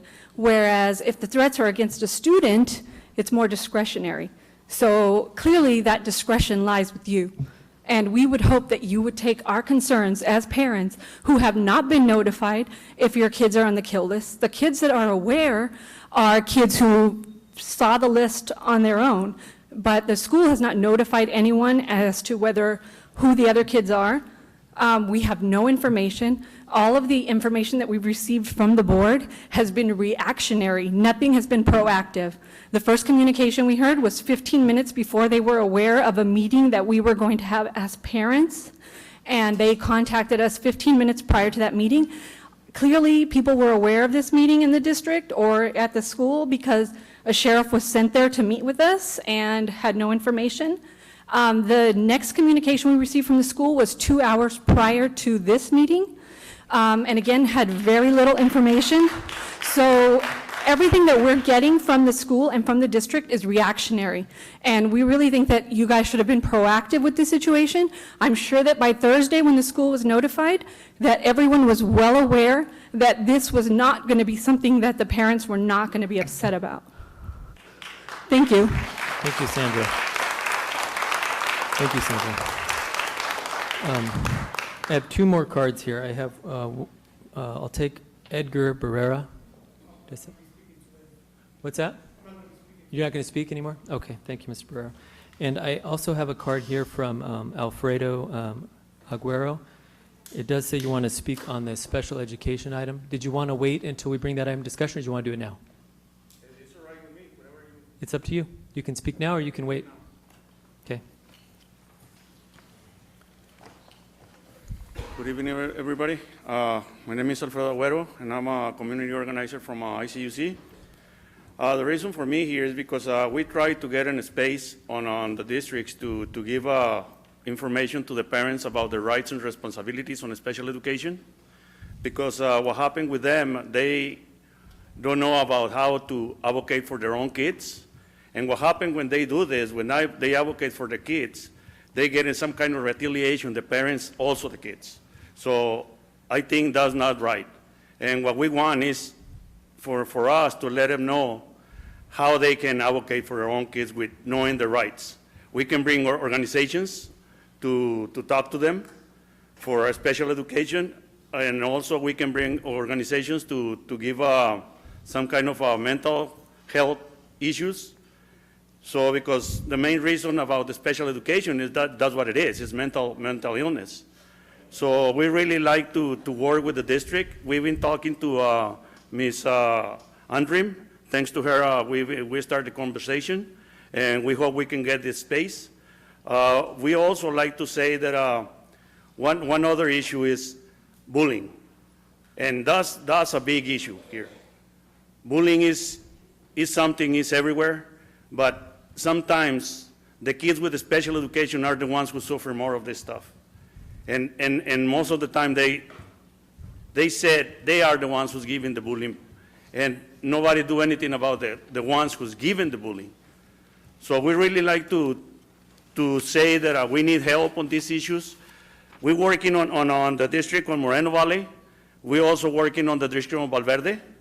They give us the space. Everything is going well. The parents are getting help with special education. They get advocating and stuff. So we really need your support on this, and I hope we can work together, because that's the only way the parents and everybody can get help for this. The students are not the ones who are supposed to get the retaliations, not even the fathers. If they don't advocate for the kids, who's going to do it? Please, help us. Thank you. Thank you, Mr. Guerrero. Are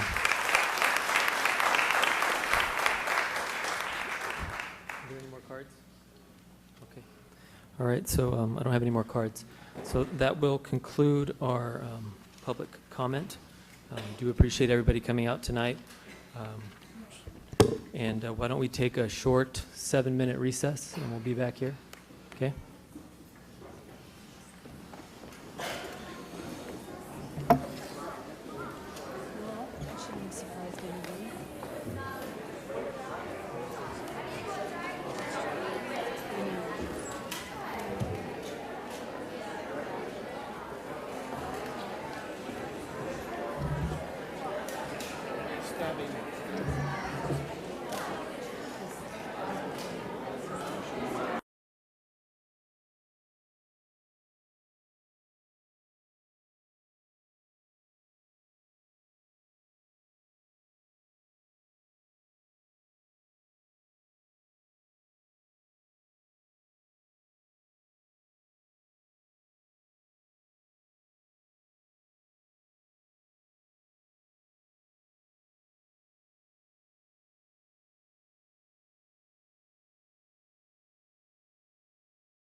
to the dais so we can get along with our meeting. We still have a full agenda.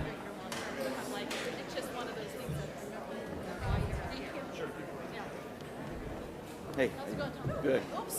Hope you're going to comment? No. You're not. Please take a seat. All right.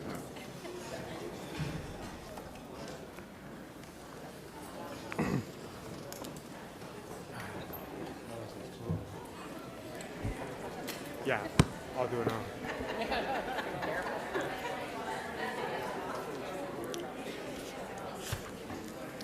Thank you, everybody. On this side of it, 12.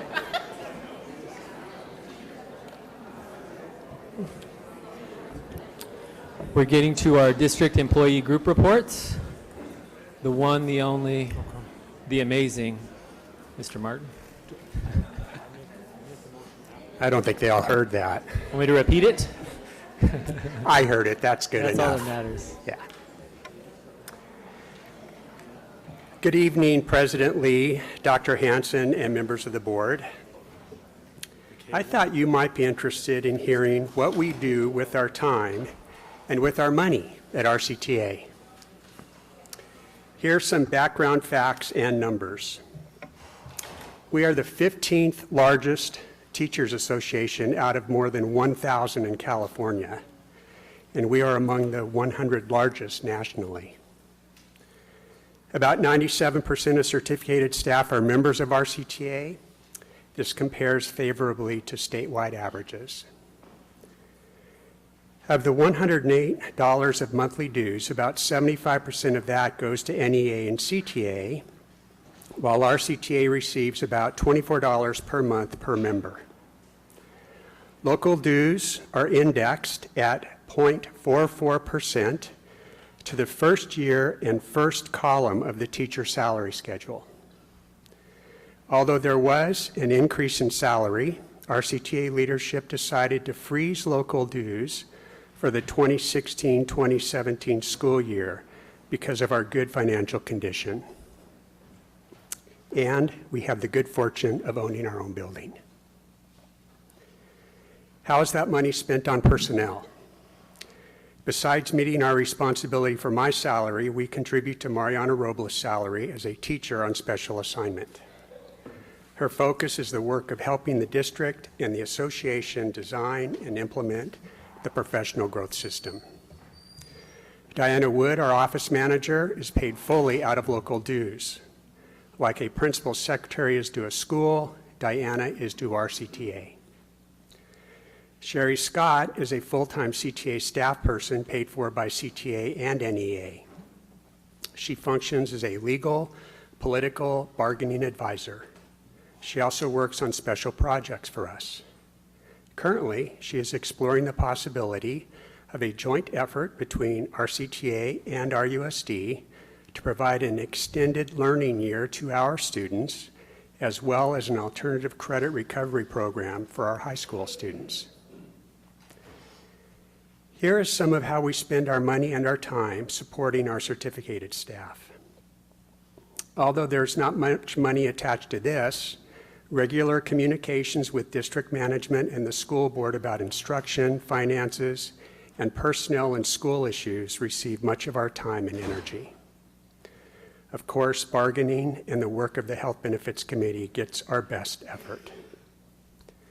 As I mentioned earlier, the professional growth system is a priority of ours and the district's.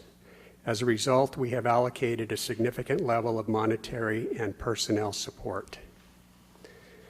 We have a financial commitment with the district to provide interest-based problem-solving training for all of our schools' administration and our CTA site representatives. At the new employee welcome in August, about 150 new certificated staff received a bag full of supplies and materials chosen by our executive board as something that would benefit any new teacher. Like you, we gave a lot of time and money to help pass Measure O. The majority of our workshops this year on classroom management, technology, and retirement have reached full capacity. We also fund participation in conferences for our members. In March, we'll be sending up to 100 teachers to a weekend Good Teaching Conference.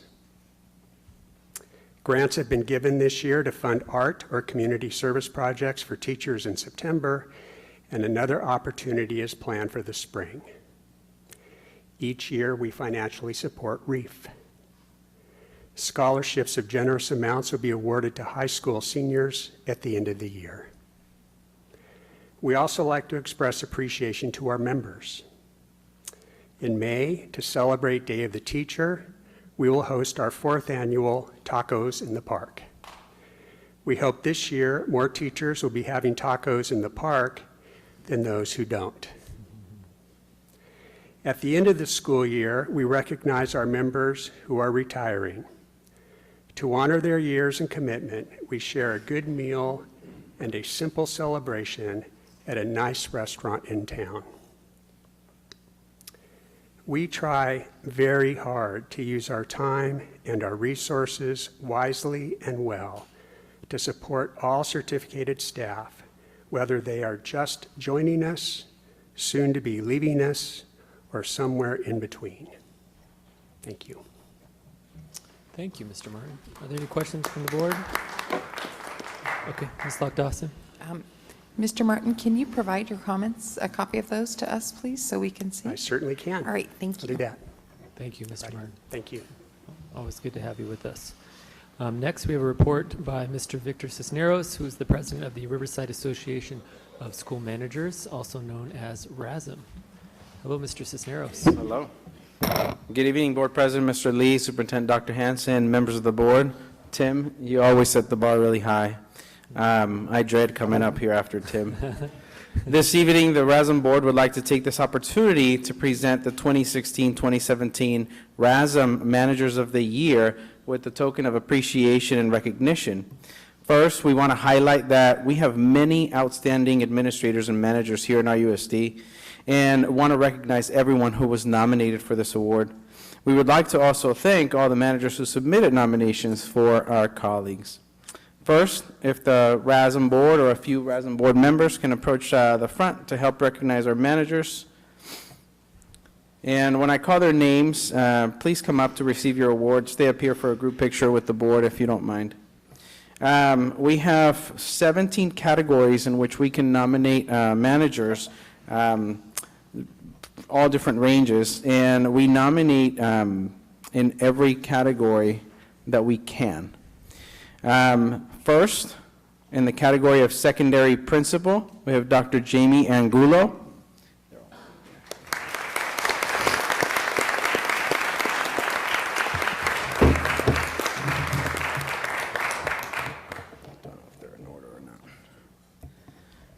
We have middle grades principal, Coleman Kels.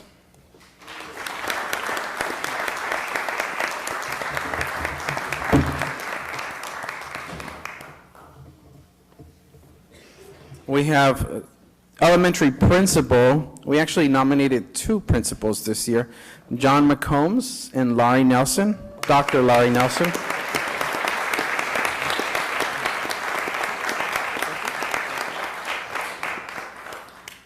Secondary co-administrator, Leanne Iconi.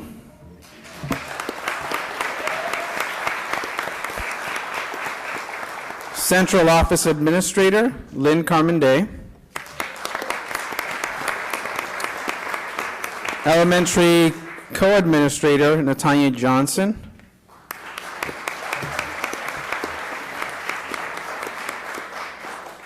Classified Leader, Ken Mueller.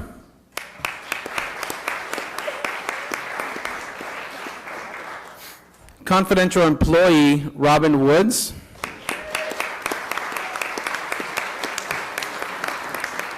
Personnel and Human Resources Administrator, Michelle Cortez.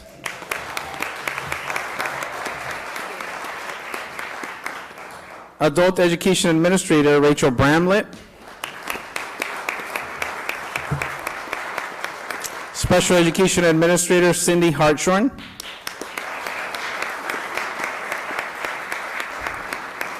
Business Service Administrator, Sandy Meekins.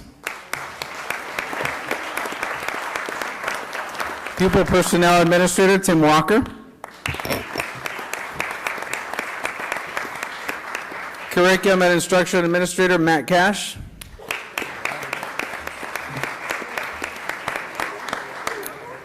Continuation Education Options Administrator Dennis Dietz. And Technology Administrator Stephen Harwood. And in the category of every student succeeding, you might remember we had one successful candidate last year. We have forwarded 4 names of students to be recognized, and hopefully, we're crossing our fingers, we have a successful candidate this year again. Many of them will be moving, managers, administrators across the district, will be moving to the Region 19, and if selected, we'll be moving to a state level, and I'll keep you posted on that for my next report. Congratulations to all of them. Best wishes from RASM Board, and have a great evening. Thank you, Mr. Cisneros. And congratulations to all the awardees. We'll take a quick picture.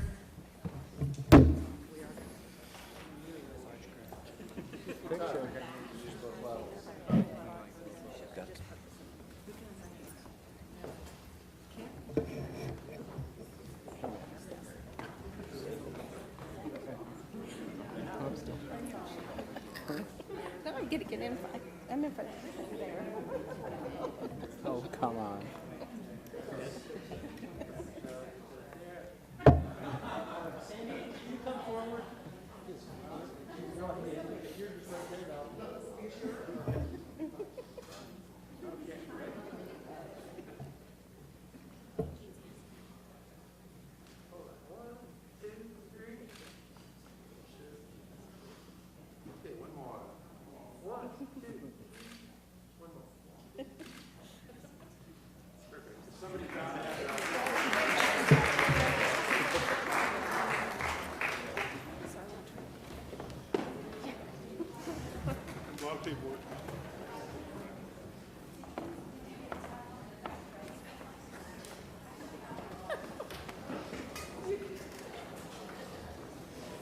Congratulations to all of you.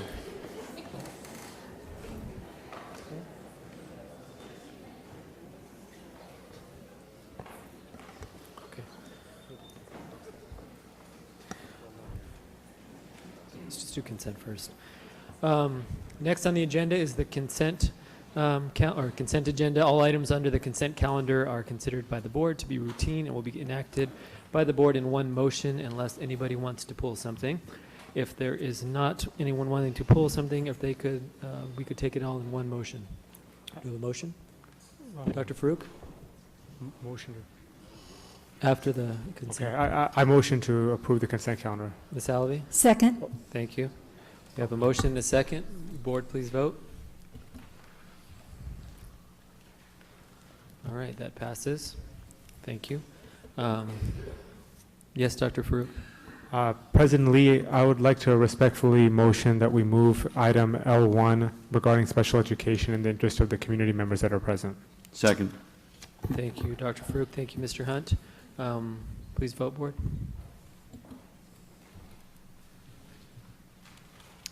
Okay, that also passes. So we'll now hear from regarding L1. And so I think Mr. Walker, Mr. Walker is going to kick it off. President Lee, Yes, sir. Superintendent Hanson, members of the board. This evening, you'll be hearing a report of the Comprehensive Special Education Financial and Programs Review for the Riverside Unified School District, which was conducted by Total School Solutions. The study included 3 phases: Phase 1, financial audit; Phase 2, comparative data and analysis; and Phase 3, program delivery and analysis. The report presented to the Board of Education will include a review of the study findings and recommendations for each phase. At this point, I would like to introduce you to and turn the presentation over to Carol Miller from Total School Solutions. Thank you, Mr. Walker. Good evening. Good evening. Thanks for being with us. Okay. This way.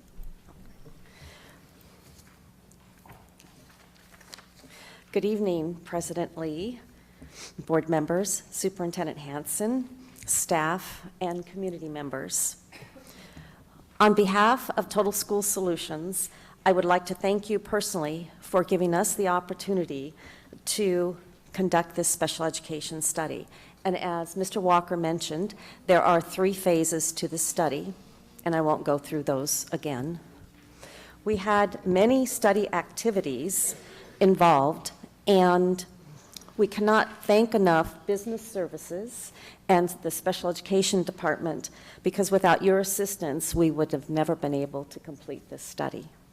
We started off in August, and I promised it would all be done by September or December, and here I am in January, but we did a thorough investigation. And the study, the full study, is about 120 pages, and I apologize if you read it on your holiday weekend. There were numerous activities, and we submitted the reports, the draft reports, to staff, and they reviewed it, made some recommendations, and we made some changes as needed. I want to mention, though, that the study was extremely transparent, and I did not share the study with the staff to get their input prior to our making the recommendations. The only changes that they made were typos and misrepresentation when we put misinformation in the study. Phase 1 included the financial audit, and there's a plethora of tables and information within that phase. We looked at all the special education, federal, state, and local revenue and expenditures for 5 fiscal years, starting in 2012-13, and also looked at the adopted budget for 16-17. The expenditures were also reviewed by object codes and disaggregated, and then we looked closer into some areas such as non-public school agency cost as well as legal expenses. And when we saw differences in object codes, for example, 1,000 teacher salaries or employee benefits 2,000, we looked line item by line item to see why there was an increase from one year to the next or decreases from one year to the next. In the recommendations and the findings, there are specific details on recommendations for the financial area. And due to time, I was not planning to go into some specific numbers, but we'll be ready to answer those in the question period. But I just wanted to mention some general findings. The contribution for local contribution, basically special education does not pay for itself. There are a lot of costs that are included in special education pursuant to students' individual education programs, which is a legal document, that are to be provided. And due to the shortfall in special education funding, and Dr. Hansen mentioned declining enrollment, when enrollment declines, special education dollars decline because we generate special education dollars based on attendance or K through 12 average daily attendance and not the number of pupils that we serve. There are a number of areas that have decreased income for special education. One is the local general fund, one is the local control funding formula.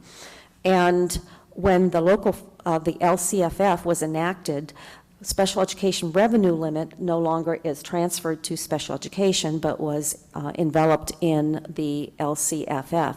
As a result, the district no longer had about $10 million to contribute to the special education services. So across the state, there has been an increase in local contribution.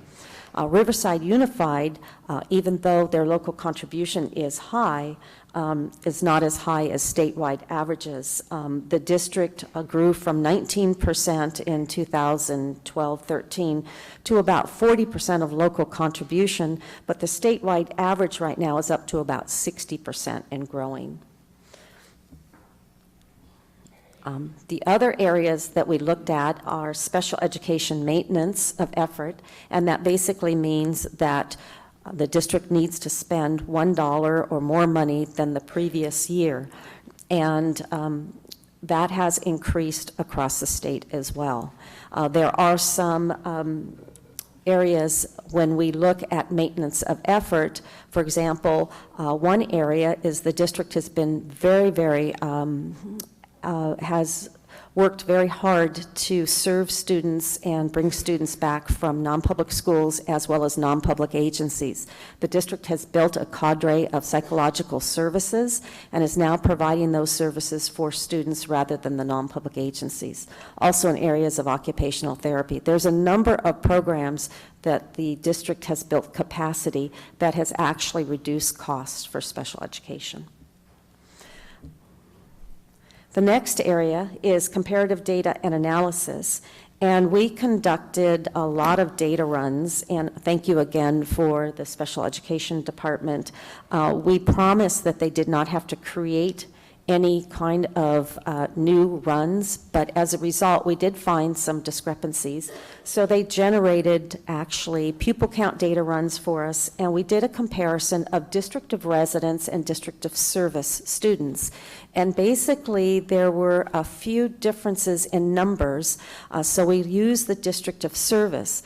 As Riverside Unified is a district of choice, there are about 100 more students that are special education, but they are not considered district of residence. So we're making a recommendation that those students would be considered district of residence for funding purposes.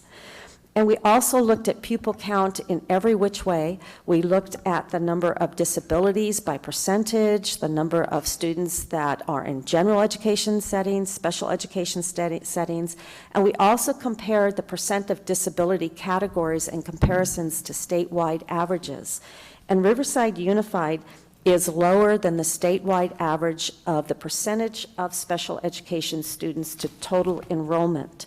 Excuse me, will you take a question from Trustee Hunt, please? Oh, sure. Thank you, President Lee. Would you just go back to that district of choice for a moment? Right. And I think it goes to your on page 40. So these students that are not from our district, then the district that their home district, they're not contributing anything to their education cost? Is that what you're saying?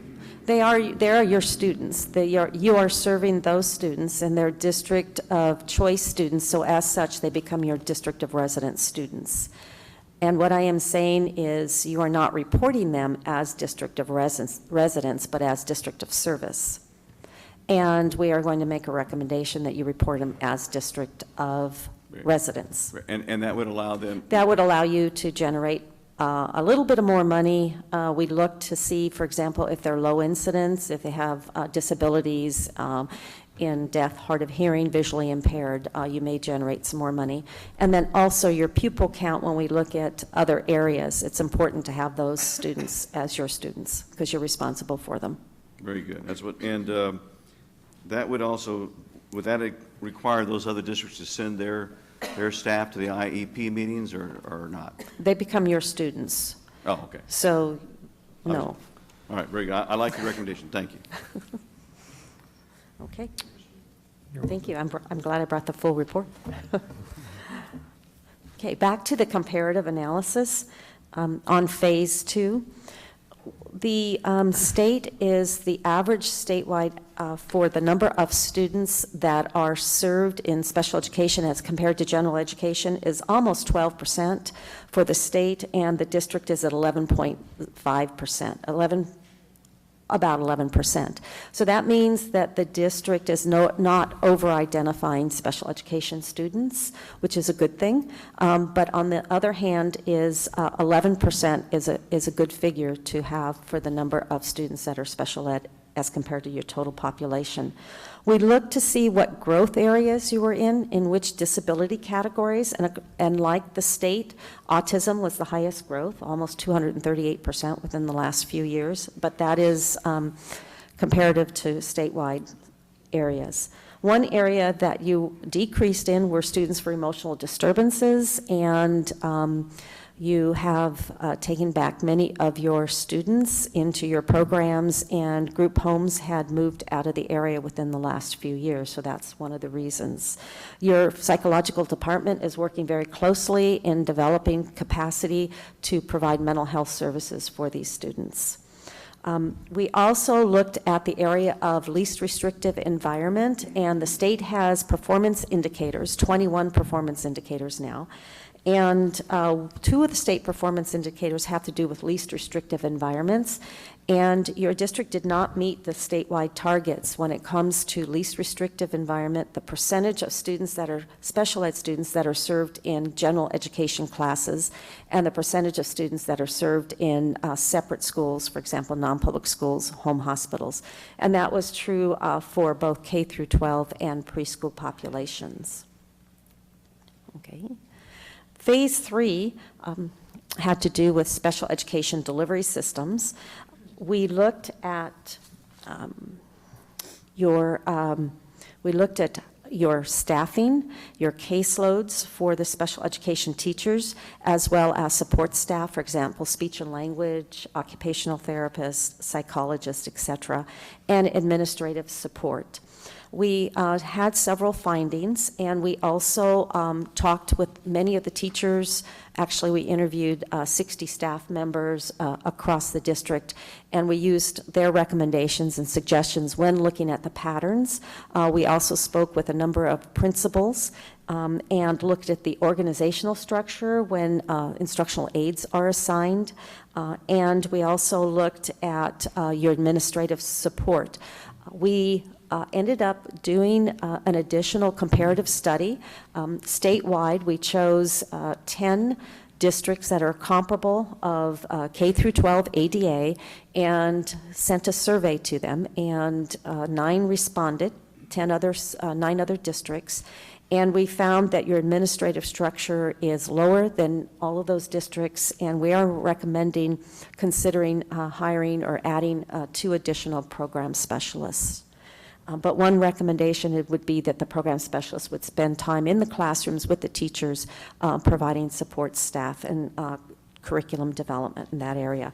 We looked at your delivery of systems, and we reviewed all of your evidence-based curriculum, your special education programs, your related services, speech therapy, etc.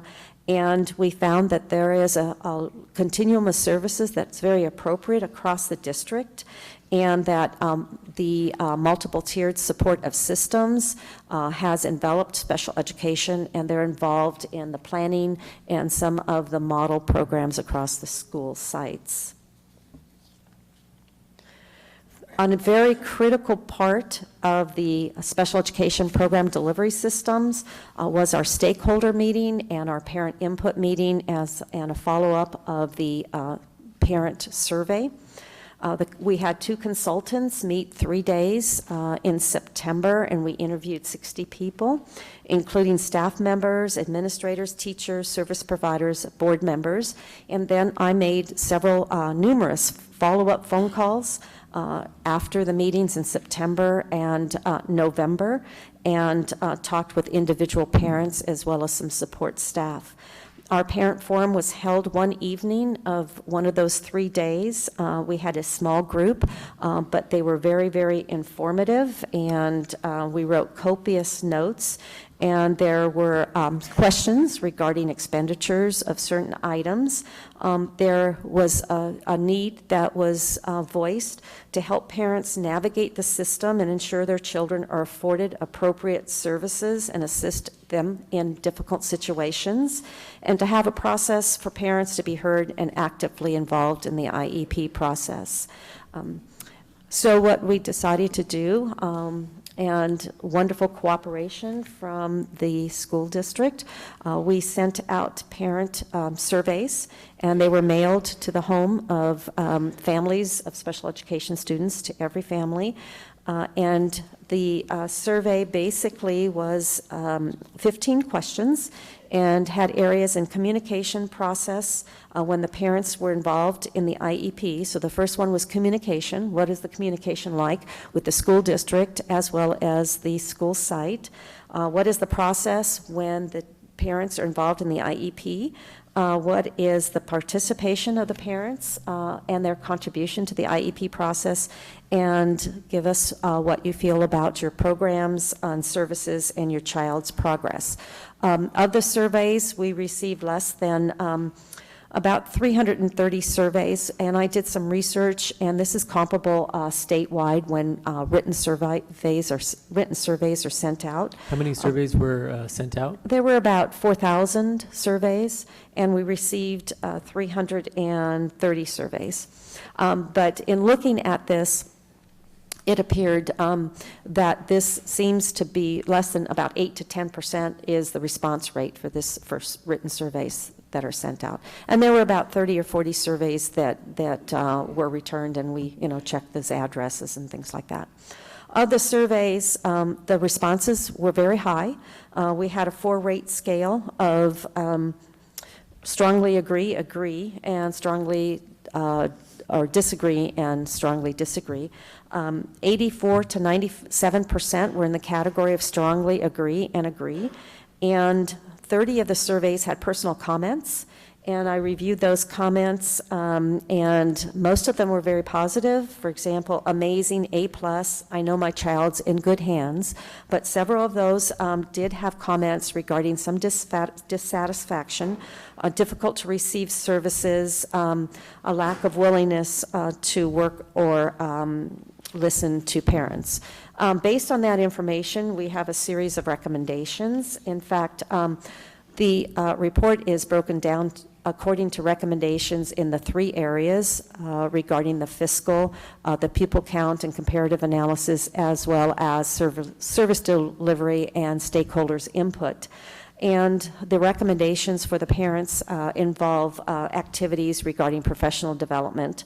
We are recommending an informal dispute resolution. The district already has a very good dispute resolution, but we are suggesting consider to actually extend this where there would be 2 phases, and that's explained in the report. And then also all the concerns and challenges that were presented by the parents, we have shared with the special education department to address that. Mr. Hunt has a question for you. Yes. In your informal dispute resolution, you talked about in your report that a lot of people didn't know about it. Correct. And you said it was embedded in... It's the formal, and I went on at the parent input meeting, a couple parents mentioned it was difficult to find. And it's basically considered, it's a portion of the safeguards and procedural safeguards for the parents. And the district has worked on this and created it, and it is a really solid informal dispute resolution process. And there are instructions on how to do it, and that information can be received at the special education department. But we are recommending just to pull it out so it's highlighted so the parents can go right to the website to see it. We're also suggesting, and I did check with a couple of my colleagues across the state and what types of things that they do. If there's outstanding issues that continue after this informal dispute resolution, to possibly consider contracting with a judge. And I called a couple judges to see if they would be interested in working in this area because I knew them before, and they said they'd love to work in Riverside. Well, let me ask you, the informal dispute resolution was something that Mr. Walker, along with Attorney Jack Clark, put together, and I'm surprised it isn't known better because it is a good process. It's an excellent process. It was meant to help bring down legal costs, yet my legal costs last year jumped nearly 88%. So how do those two correspond, or do they? The fact that people don't know about it and my legal costs go up 88%. Well, regarding the legal cost, I looked at both general ed, total legal costs, and special education legal costs. Are they connected? No, they were separate. We asked the district to disaggregate them. No, they're not. One's special ed and one's just general ed for everything, okay. not including special education. I'm probably using the wrong terms right now. Just wondering if it's connected. Is there a connected No. Is there a correlation? Is there a correlation, as I'm asking? Oh, no, there's no correlation. Okay, go ahead. Okay. Sorry, I didn't understand that question. But basically, the special education costs increased from $180,000 $325,000. So that was an 80% increase. And so I researched why. And basically, there were several due process cases that cost money at that time. When the costs were lower, there were no due process cases. And there were areas that basically either the district or the parent did file because the district in one situation was required to file because it was the, part of the IDEA, Individual Education Disabilities Act. So asking about the correlation, I would say that the costs have not increased as a result of informal dispute resolution. There are a lot of times that the district has been able to assuage and divert OAH, Office of Administrative Filings, and compared to other school districts, this district doesn't have as many filings. We didn't do a comparative analysis, but I can get that information to you. But the activity is not as high as compared to other districts at this size. But it has, I mean, the 2 years prior to that, one year it went up a little less than 2%. Right. And I had thought that that had a lot to do with, I remember being talked about the informal dispute resolution process, but now with it in place, we jump 88% because you said due process. Well, there were a couple, I understand. understand that there were several cases involved. And we didn't have those before? No, they were filed. They were specific student cases, individual cases. How does it, what determination is given for us to go, to take a legal course versus dispute resolution? Did you look at that? Informal dispute resolution.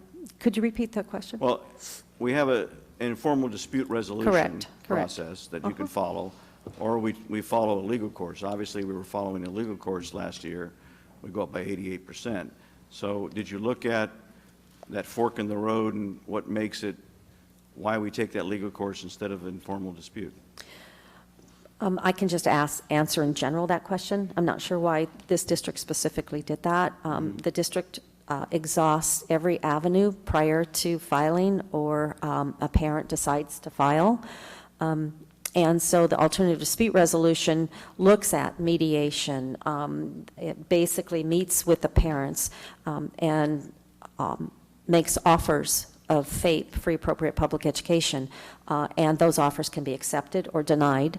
And then there's a difference of opinion in what services might be provided for the student. So that would be one reason that there's a roadblock, because there's no negotiation that can continue, because either the parent or the district has no other alternatives to offer. So, and do you think so you're saying too that the lack of communication about our alternative needs to be sometimes there is, sometimes the parents, for example, may want an alternative setting, for example, like a non-public school, or some delivery service, and the service that the school is being provided has educational benefit and has been proven that it's educational benefit and the progress is shown, and there's a discrepancy in opinion, and so it goes further to the Office of Administrative Hearing. Okay, thank you. Thank you, Mr. Lee. Another question before we continue from Mrs. Alavi. Thank you. I was confused about something you had said earlier with regard to staffing levels.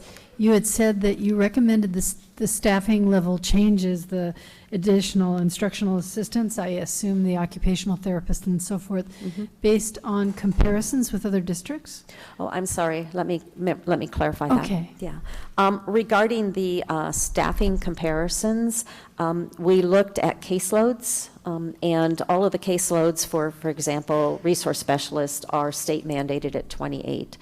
We looked at speech and language, and those are mandated. When we looked at occupational therapist, we looked at basically average caseloads across the state, and those appear to be appropriate. With instructional assistants, they appear to be appropriate, and there's a formula that the district uses.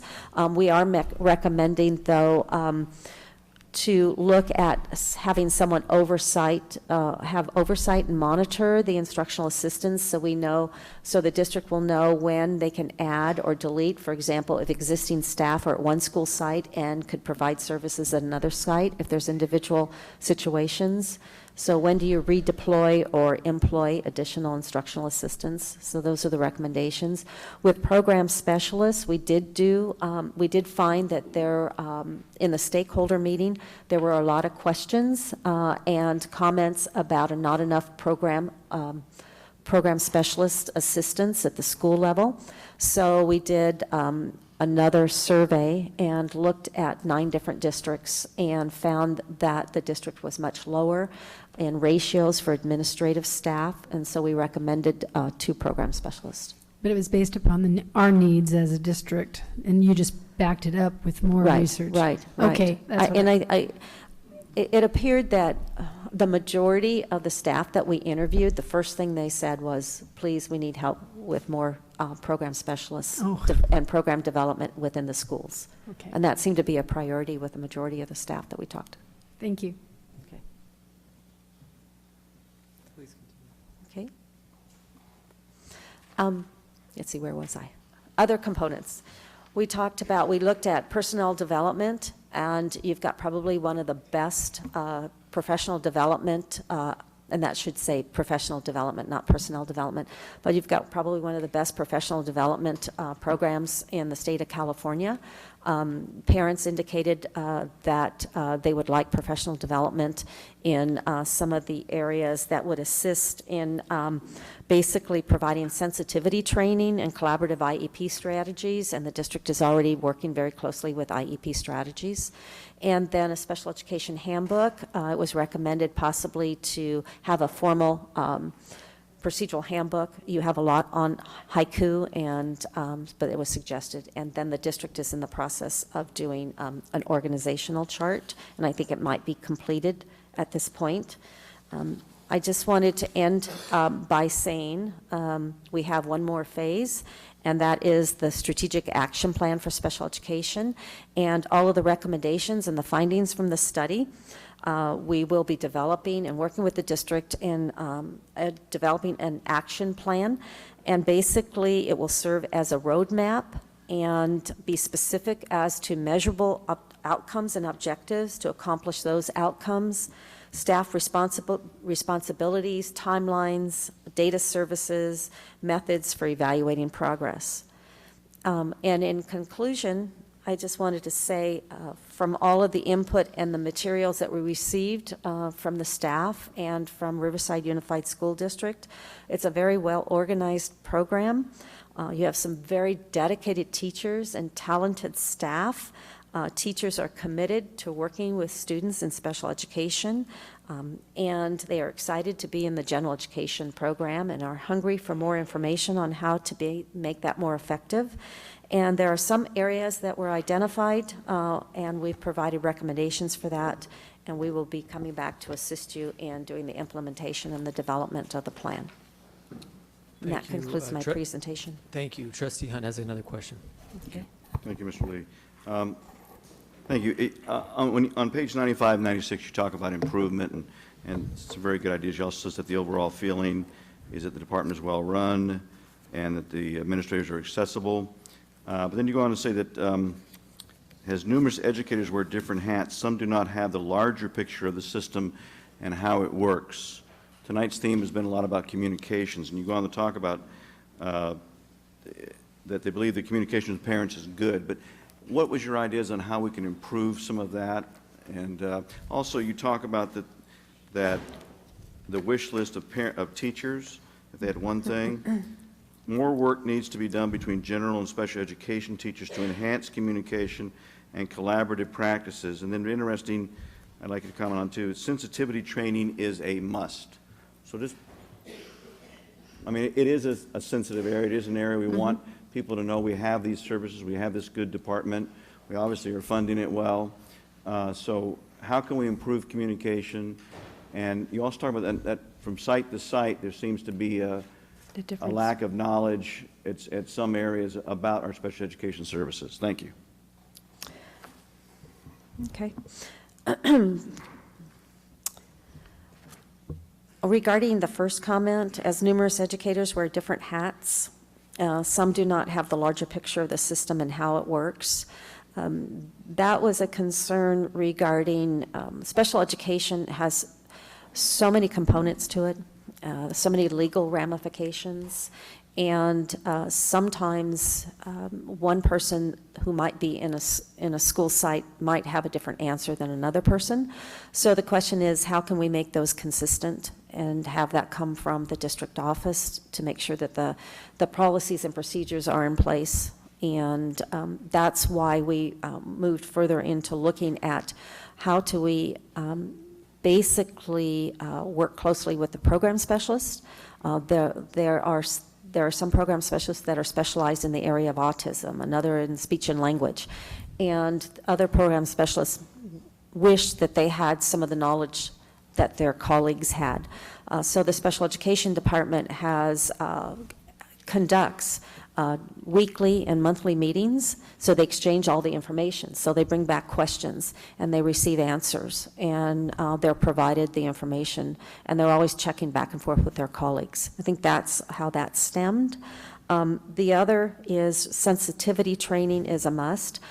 Some campuses are more encompassing with special education students than other campuses. And so the question is, how can all campuses be the same? And how can some of the just working with parents be taken out of the IEP process and have special education students seen as students first rather than special ed? And how can we address these questions or answers in just in general rather than taking it to the IEP meeting? And principals indicated they get a lot of training. But it's difficult sometimes to answer the legal questions, and they have direct lines to the special education department. And the responses from the principals is that the district special education department is very responsive. They provide information within a quick response. They run out to the districts the school sites when they need to be there, and they basically have their support. But the sensitivity was, one other area too was the students with severe disabilities. Some campuses encompass those students more than other campuses. Could you help me? Because it might mean, what do you mean by sensitivity training? Accepting students as just the general student, general population first. The teacher accepting students? It could be just the whole campus. The whole campus. The whole campus, so correct. For the district to work on creating a culture. Correct, a culture. And for example, when you look at the least restrictive environment indicators, there are 3 indicators that basically say if your students are included in general education classes 80% of the time, or students, that would be RSP, resource specialist type students, special day class students, if they're, what percentage of the time are they in general education classes, and then how many students are in separate classes. The indicators are lower than the statewide targets. So the question is, how can we get more students into general education classes? Do you have I love creationism, but plagiarism is fine with me too. Do you have a district or districts that you think have achieved that culture that is sensitive to these young people and helps them feel included and actually be included? There are several districts, but I have more districts that are in a situation that are struggling. But I do have several districts that are in Riverside County that have done this. Maybe you could provide that some of that to Mr. Walker. I'd be very interested to see that we are that kind of district. So thank you very much. Okay. Any other questions from the board?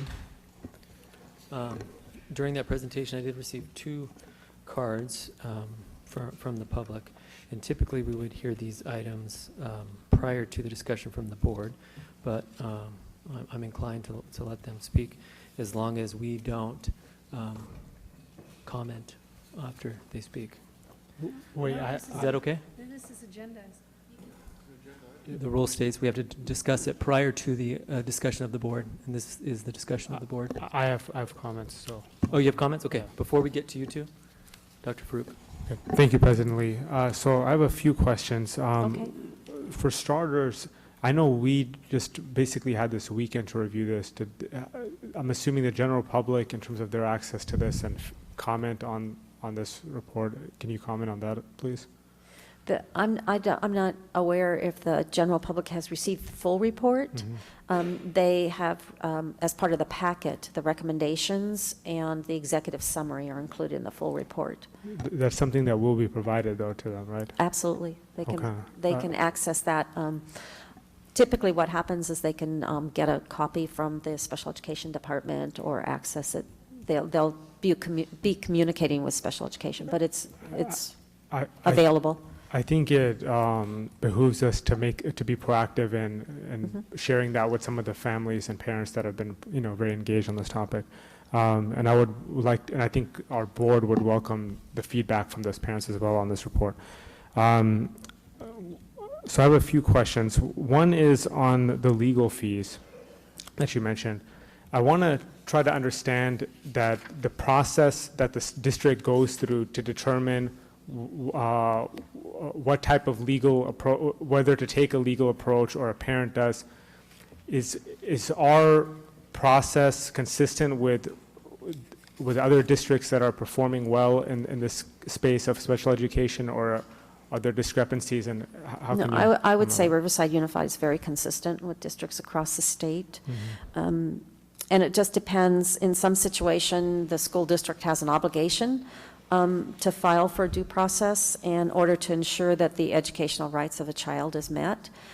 In other cases, the parent really believes that the services and programs are not meeting the needs of his or her child, and they pursue the due process. Do you feel like the information that we're sharing with parents in terms of their options is sufficient in terms of them to avoid the potential pursuit of lawsuits and litigation and on these matters? I don't really know if I could answer that because each case is different.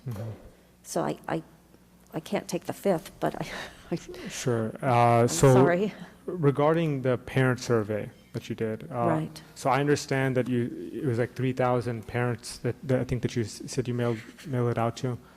So I understand About that 4,000. that the response rate might be consistent with other districts that that do these kinds of exercises, but I would just like to make more of an observational comment on that. Is that I think we should look at other ways to get that input, because the bias that's associated with who's going to have the time to respond, who's checking their mail in that kind of timely manner, I think it might skew the representation.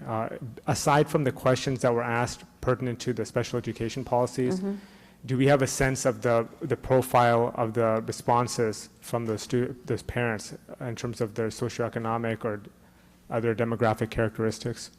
No, we did not do that. Okay.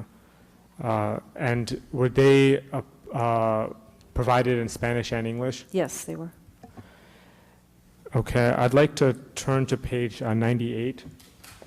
Oh, actually, before I do that, on page 4, and you mentioned this in your comments with Trustee Hunt about the least restrictive environment. I want to just try to understand that better. It says here on page 4, quote unquote, not meeting state-imposed measurements for least restrictive environment could trigger significant disproportionality. Can you just please explain what exactly that means and how that reflects on our district? That basically means that there is an indicator for least restrictive environment, and if the district is found not meeting its targets or the state imposed targets 3 years out of 4 years, then the district will be considered significantly disproportionate in that area, and that 15% of the district's federal funds would be set aside to provide services for all students, for coordinated intervening services. And the district is not significantly disproportionate. Okay, I wasn't clear on that. Okay. And on page... And it's not anticipated that the district would be significantly disproportionate because least restrictive environment has to be associated with a disability factor or ethnicity factor. For example, students with emotionally disturbed that are white or Hispanic or something like that. Sure. On page 98, it says here that, quote, although these services are available, parents, they indicated a need for help in order to navigate the system to ensure that their children are afforded appropriate services and to assist with difficult problems. Is it common or a best practice to have an employee in a district this large to be like an advocate from the family side to help navigate the bureaucracies and challenges regarding these legal matters and so forth? Is that customary, or is that best practice? That was an area that I was looking to initially. Riverside County Office of Education does have parent, they're not parent advocates, but they're parents to assist other parents, and they are part-time. They work a couple hours a week. And then I worked with a couple other districts that did have parents, but they were involved in both general and special education. They worked with all students. And in talking with a number of folks with my recommendation on that, it was believed that since this district, as other districts, have an informal dispute resolution process, to maybe expand that dispute resolution to someone that could come in as an independent person that would not be an employee of a district, but someone who's contracted, that would not have a bias or would not have the side of one or the other. They would be totally independent, and that's why I recommended having someone come as an independent contractor. Right, and I think that, I didn't mean to characterize it as advocate, but I agree with your sentiments there. Lastly, regarding this action plan that you referenced, what is the time frame of developing something like that from your prior experiences in this case, and not just the plan itself, but also given the scope of what you've seen through this process, what is to be expected in terms of a district actually carrying out and implementing that action plan? We were hoping to have the action plan developed within the month of February, and then I would come back to work with the district in implementing the action plan. And we have a contract through June to do that. That's all part of the contract. Okay, thank you. Mr. Lee, I just wanted, as a point of order, have to point out that we are past 9 o'clock now, so I think we need to make a motion to extend the meeting. And Is that a motion? Yes, it's a motion. Second. And I guess I would extend it for 50 minutes. Do you guys want to go to till 10? Because I think we have quite a bit more. Is that okay with the rest of the board? 50 minutes? Yeah. Please vote. All right. Thank you for your questions. We're good. Is there any other board members that would like to comment on this before we invite the public? I have just one question. Go ahead. Just, Yes, Mr. Hunt. Dr. Farouk's, these, is it parent advocates, or how would you, how do you categorize these people, these part-time folks? They would be brought in a couple hours a week. And Riverside County Office of Education has several parents. Palm Springs Unified also has several parents, and I worked in Santa Maria Bonita. And basically, they would act as a support to parents. They would help them through the IEP process. They would be a liaison between the special education department and the parent. And it would be similar to, it would not be alternative dispute resolution. They would just provide support for the parent through the IEP process and other questions, find resources for the parent.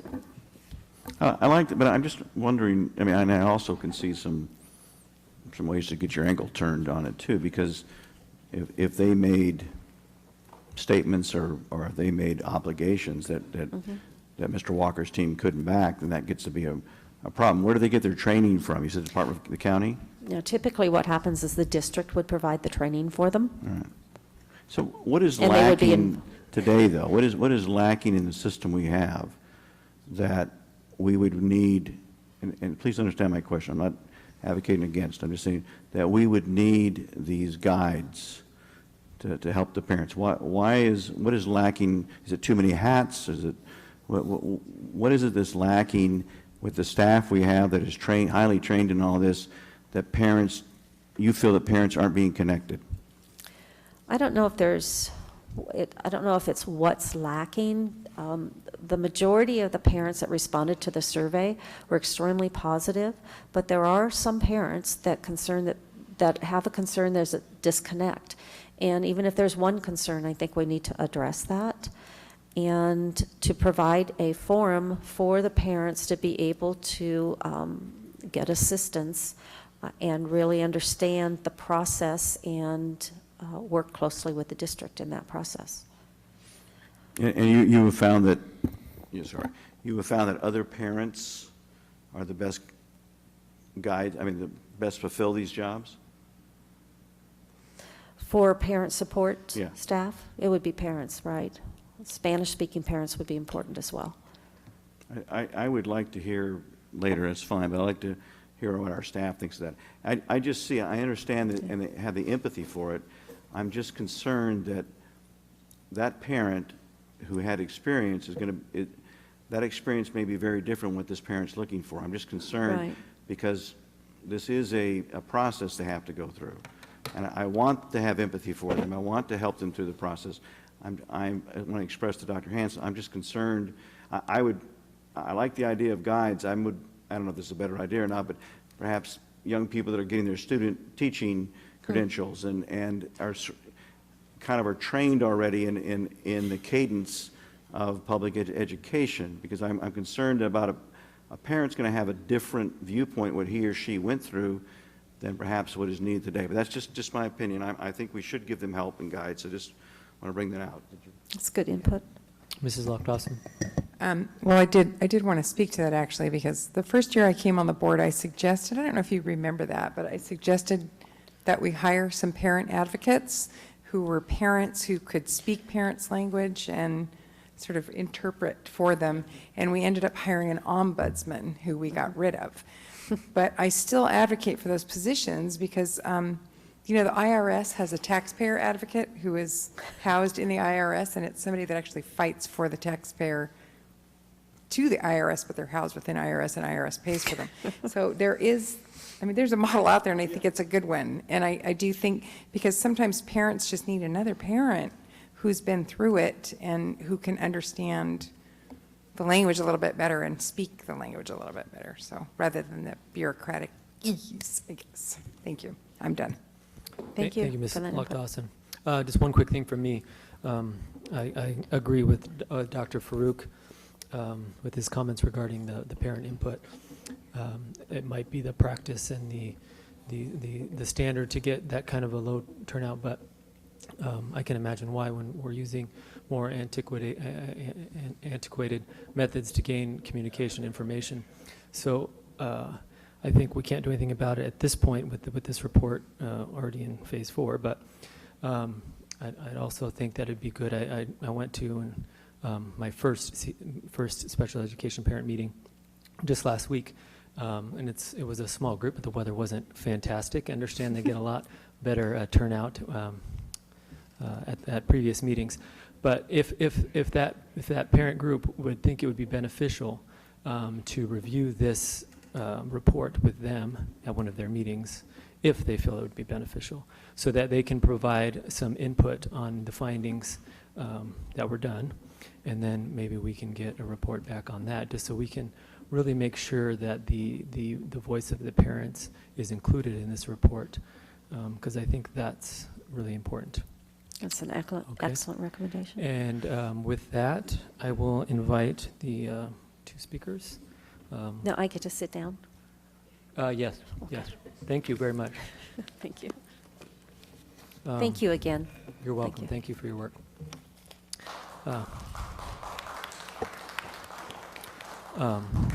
Ladies first, so Ms. Ashley Lopez.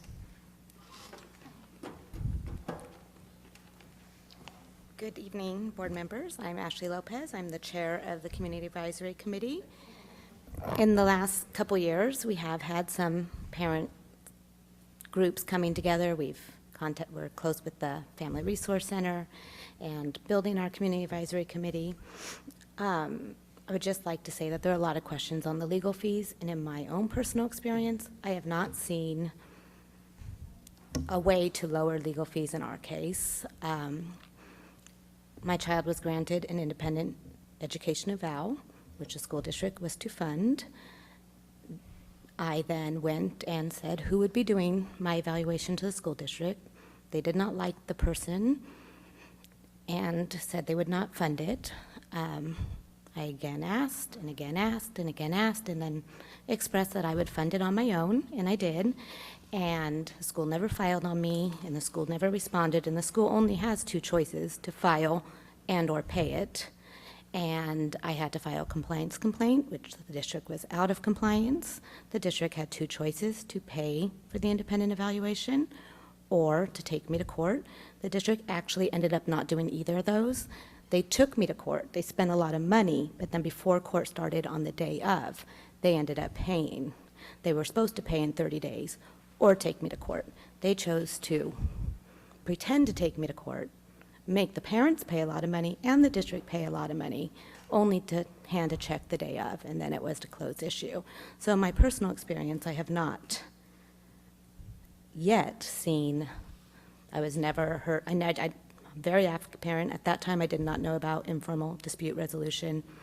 I was not able to resolve it before that. We only had one meeting on that subject before, and I was unwilling to sign away my rights to be able to speak about an issue on something that I was legally required to give, and proving that they gave it to me on the day of. They didn't fight me on the issue. And that's all. Thank you, Ms. Lopez. Dr. Nelson? Thank you. Just a couple quick things, just for background. I'm also the chair of the Inland Regional Center. I'm on 3 commissions on disabilities, the city, the state, and the federal. I've coached Special Olympics for about 20 years, including 3 times as Team USA. A couple things, Mr. Hunt. We were talking about legal fees. That was if you're familiar with the regional center, we were the lowest rated regional center in the state. That has transitioned to now the top.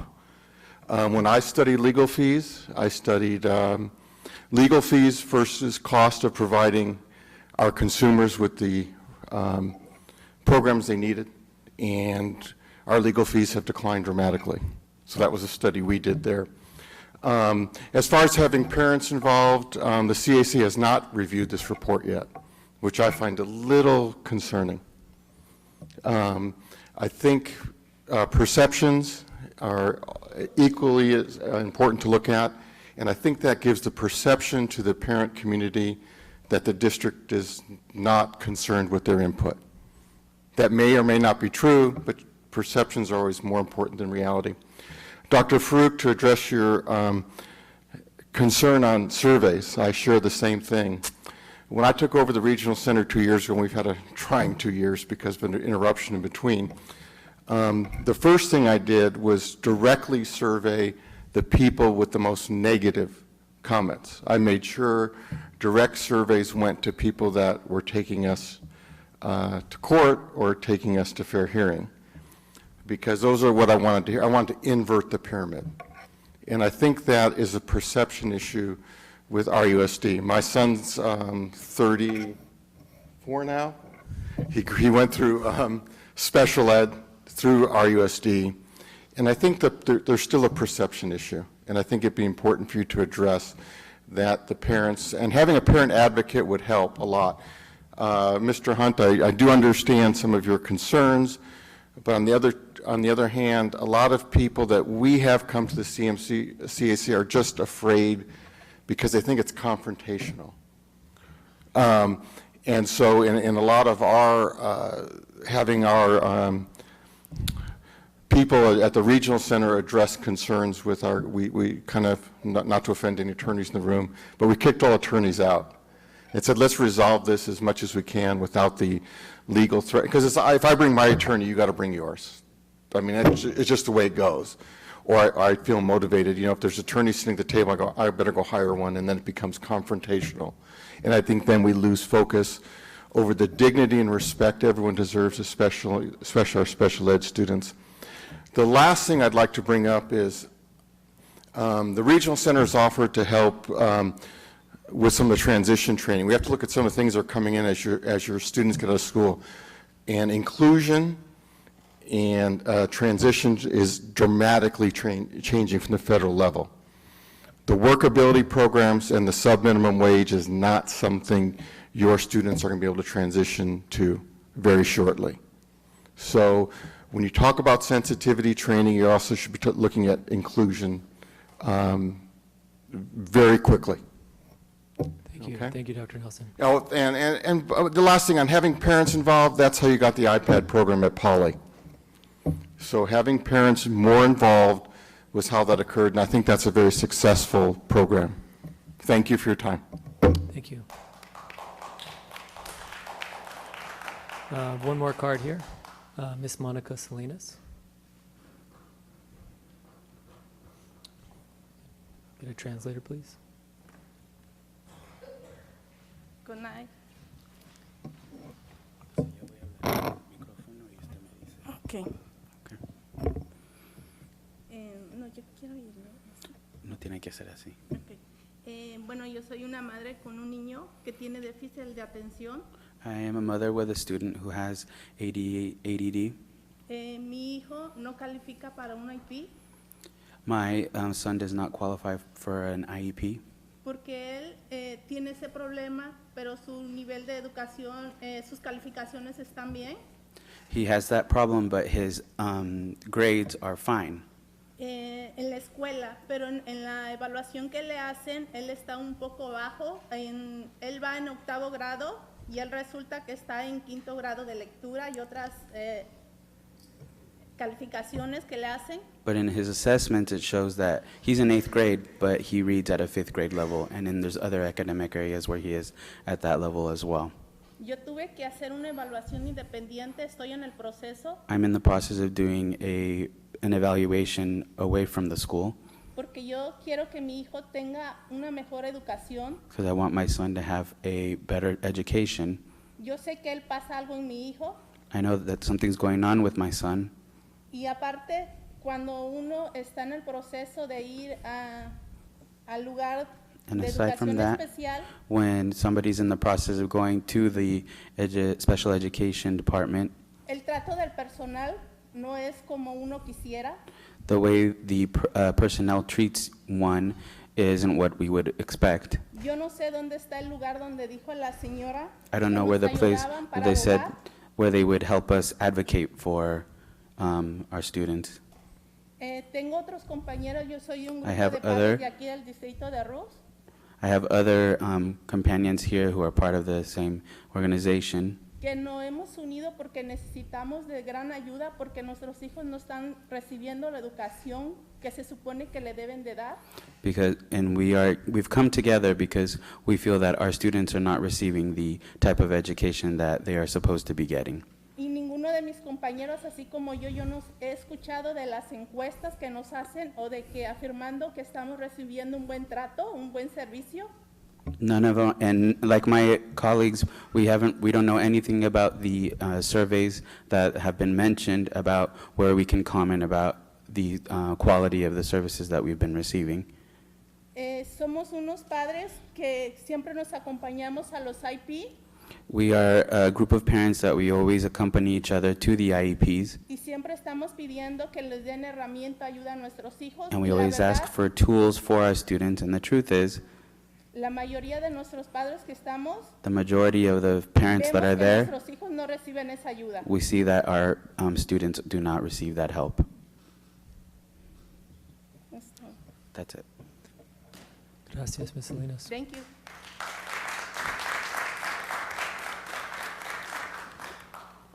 All right, thank you, everybody. So that concludes item, is that L1, right? All right, so now, is that? Yes. Is the audit person still here?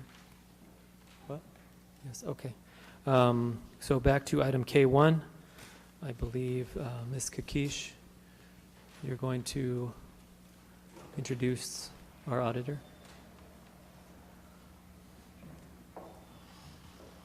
So item K1 is the bylaws to establish our Citizen Oversight Committee, and it's before you to comment on whether, No, I don't think so. isn't that? This is the I'm financial sorry. report Am audit. I on the wrong? I know. We went out of order. It's okay. Okay, so the audit report was conducted by Nigra and White as our auditors.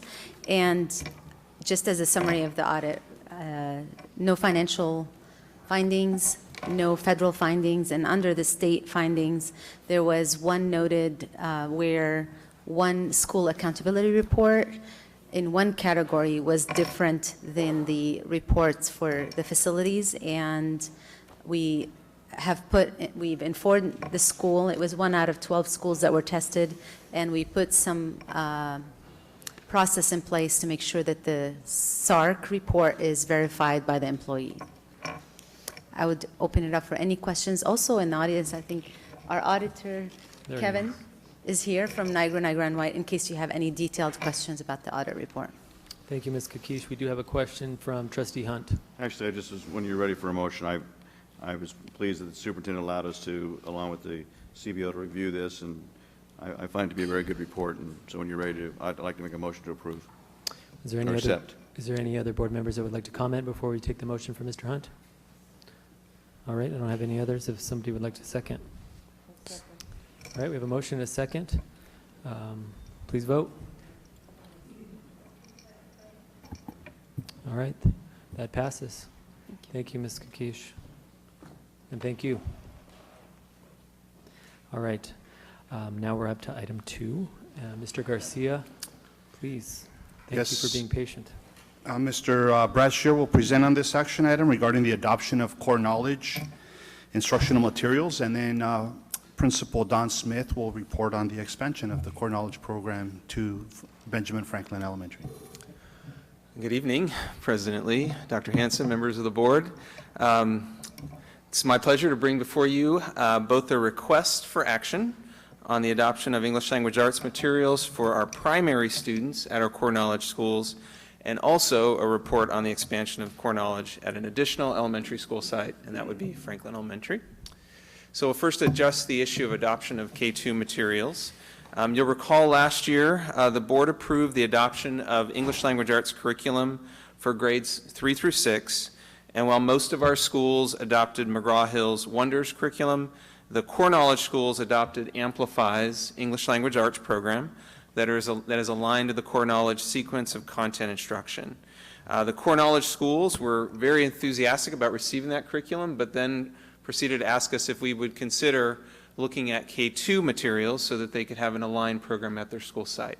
Over the summer, we were able to determine that we would have the funds sufficient to consider that adoption, and so we began a process of looking into an analysis of those materials. And so we began a process of an adoption process for those K-2 materials for core knowledge schools. Leading that process was Adela Flores-Bertrand, our instructional specialist for English language arts. She did a fabulous job. We have put together a steering committee and then eventually recruited teachers, grade level leaders from each of those school sites to serve on an adoption committee to look at those core knowledge materials. And those teachers did recommend that we consider an adoption of Amplify for K-2 at the core knowledge schools. Just this slide just shows you that the committee included both teachers, principals from each of the school sites, including Franklin, who were considering becoming a core knowledge school, district staff, and ultimately we asked teachers to make the recommendation. Those teachers went back to their school sites, shared their recommendations or findings with their colleagues, and it was enthusiastic that we move forward and consider adopting the Amplify's curriculum. Some of the highlights of the recommended program: it is fully aligned to Common Core. It's very important, but also very important, it's aligned to that core knowledge sequence, those core knowledge progressions. The program has a blend of print and digital resources, and it has that designated ELD that's aligned to the ELA program. Should you approve of adopting this curriculum, we would continue to provide support for schools. Each of our schools with the 3-6 adoption received 3 days of training from the publisher. We'd make sure that that would happen again for K-2 for this Amplify curriculum. Ongoing support from our specialists and staff developers for teachers in implementing the curriculum, training for parents, and then finally we would continue to provide support for our principals. And so at this time, does the board have any questions about the K-2 English language arts curriculum from Amplify? I don't know if we have a question about that, but we do have a question from Mrs. Alvey. Okay. I do have a question about that. Oh, okay. So I remember last year when I think it was Dr. Farouk and Mr. Hunt and I reviewed the core knowledge books. I think that was you were saying that was third grade through sixth grade. Correct, right.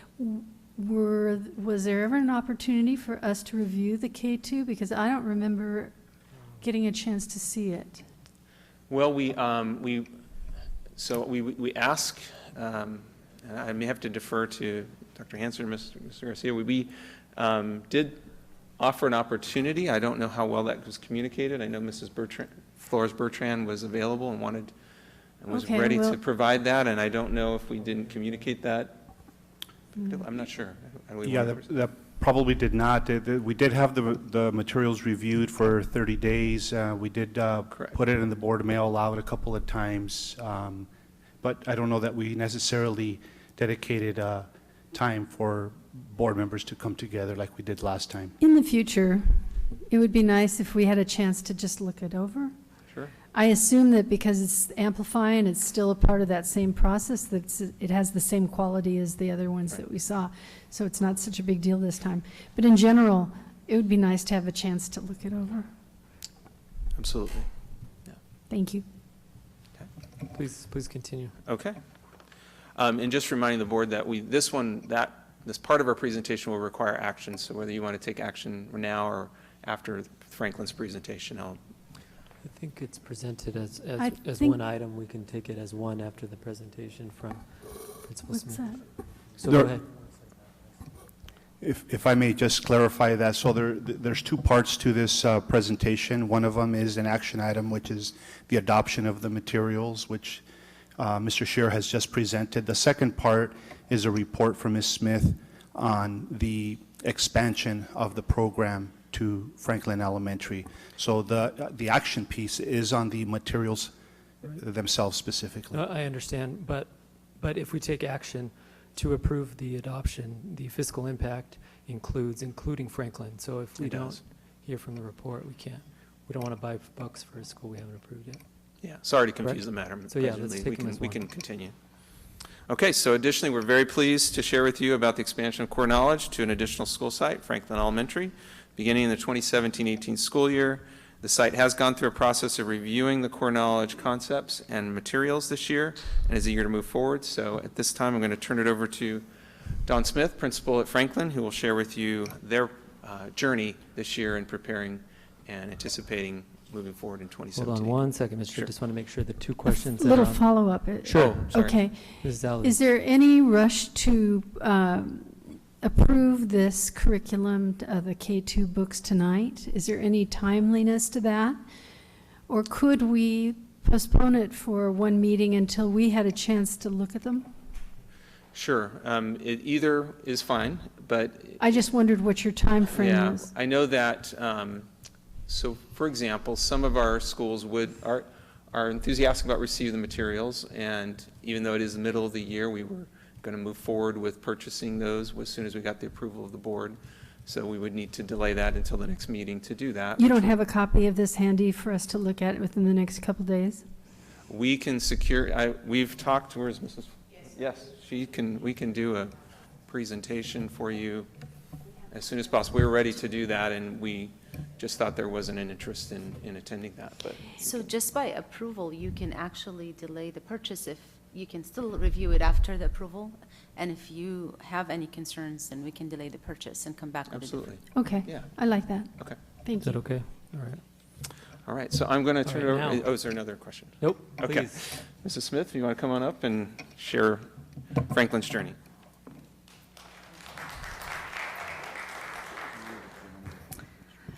Well, good evening, Mr. Lee, Dr. Hansen, and members of the board, and thank you for your patience this evening. It's very exciting for me to be here. I don't know, I think only Mrs. Alavi was on the board the last time I was able to talk to you about core knowledge about 7 years ago. So patience has paid off, and I'm very, very excited to be able to request that we, expand this to Franklin. I was very excited when we had the opportunity to look at the Amplify materials because that made it possible for a school like us.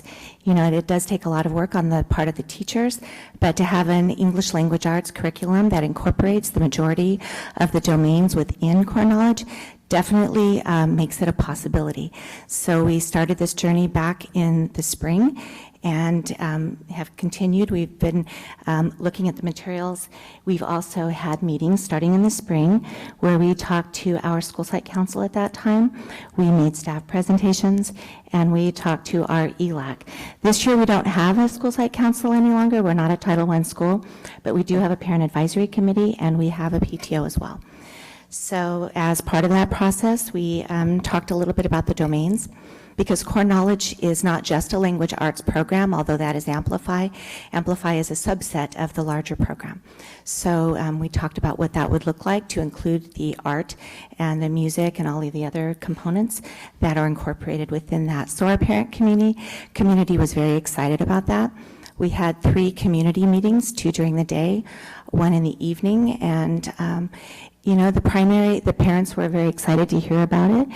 Their primary concerns typically were related to their transfer status, whether or not that was at risk. Fortunately, I could assure them that was not the case, because we aren't really interested in growing our school. You know, our quality of life is pretty good at the size that we are, so it's just a matter of bringing this program to the students that we have. And on that note, I wanted to point out that we do have 3 full-day special education classes at our school, and we're very invested in making sure that those students are included in being part of the core knowledge experience. You know, there's a lot of rich content that goes all the way down to kindergarten, so plainly reading level isn't necessarily equated with their ability to comprehend and participate in that instruction. Exactly what that will look like is an aspect that we're still working out as we work with we've met with our special education staff, both on-site and at the district level, to discuss how that might look. But so far we've had very, very good support and enthusiasm for that concept. We also had days where we had our teachers meet with a representative from the Core Knowledge Foundation, not just, you know, the publisher of the materials, so they could really get their heads wrapped around what core knowledge represents and how we believe that supports reading comprehension and writing and just achievement overall. Excuse me, Dawn. Yes. Do you have slides for this presentation that you're given? Yes. Okay. Oh, am I supposed to be? Sorry about that. That's okay. I got all excited, kept on going. You're following right along with me. This basically kind of goes over, but I know that you're familiar with the Core Knowledge Program. You've most all seen it in action at schools here in Riverside. So this was our process, our staff meetings. I think I've talked a little bit about that. And we did go through the adoption materials review process, and it was at our site. So Mrs. Alavi, we actually do have a full set of the core knowledge materials on our campus. If you know, you have the opportunity to review, I would invite you or any member of the board to do that. We had half-day sessions with a core knowledge representative, and that was really kind of exciting because I think that gave teachers a little bit more time to absorb why, you know, how rich the content was and what that could look like at Franklin. And I actually have some hardcore staff that have hung out here this evening. Yay! And many of whom were part of the adoption process and really enjoyed doing that. So I appreciate them very much tonight. We have also done pilot units in all grades.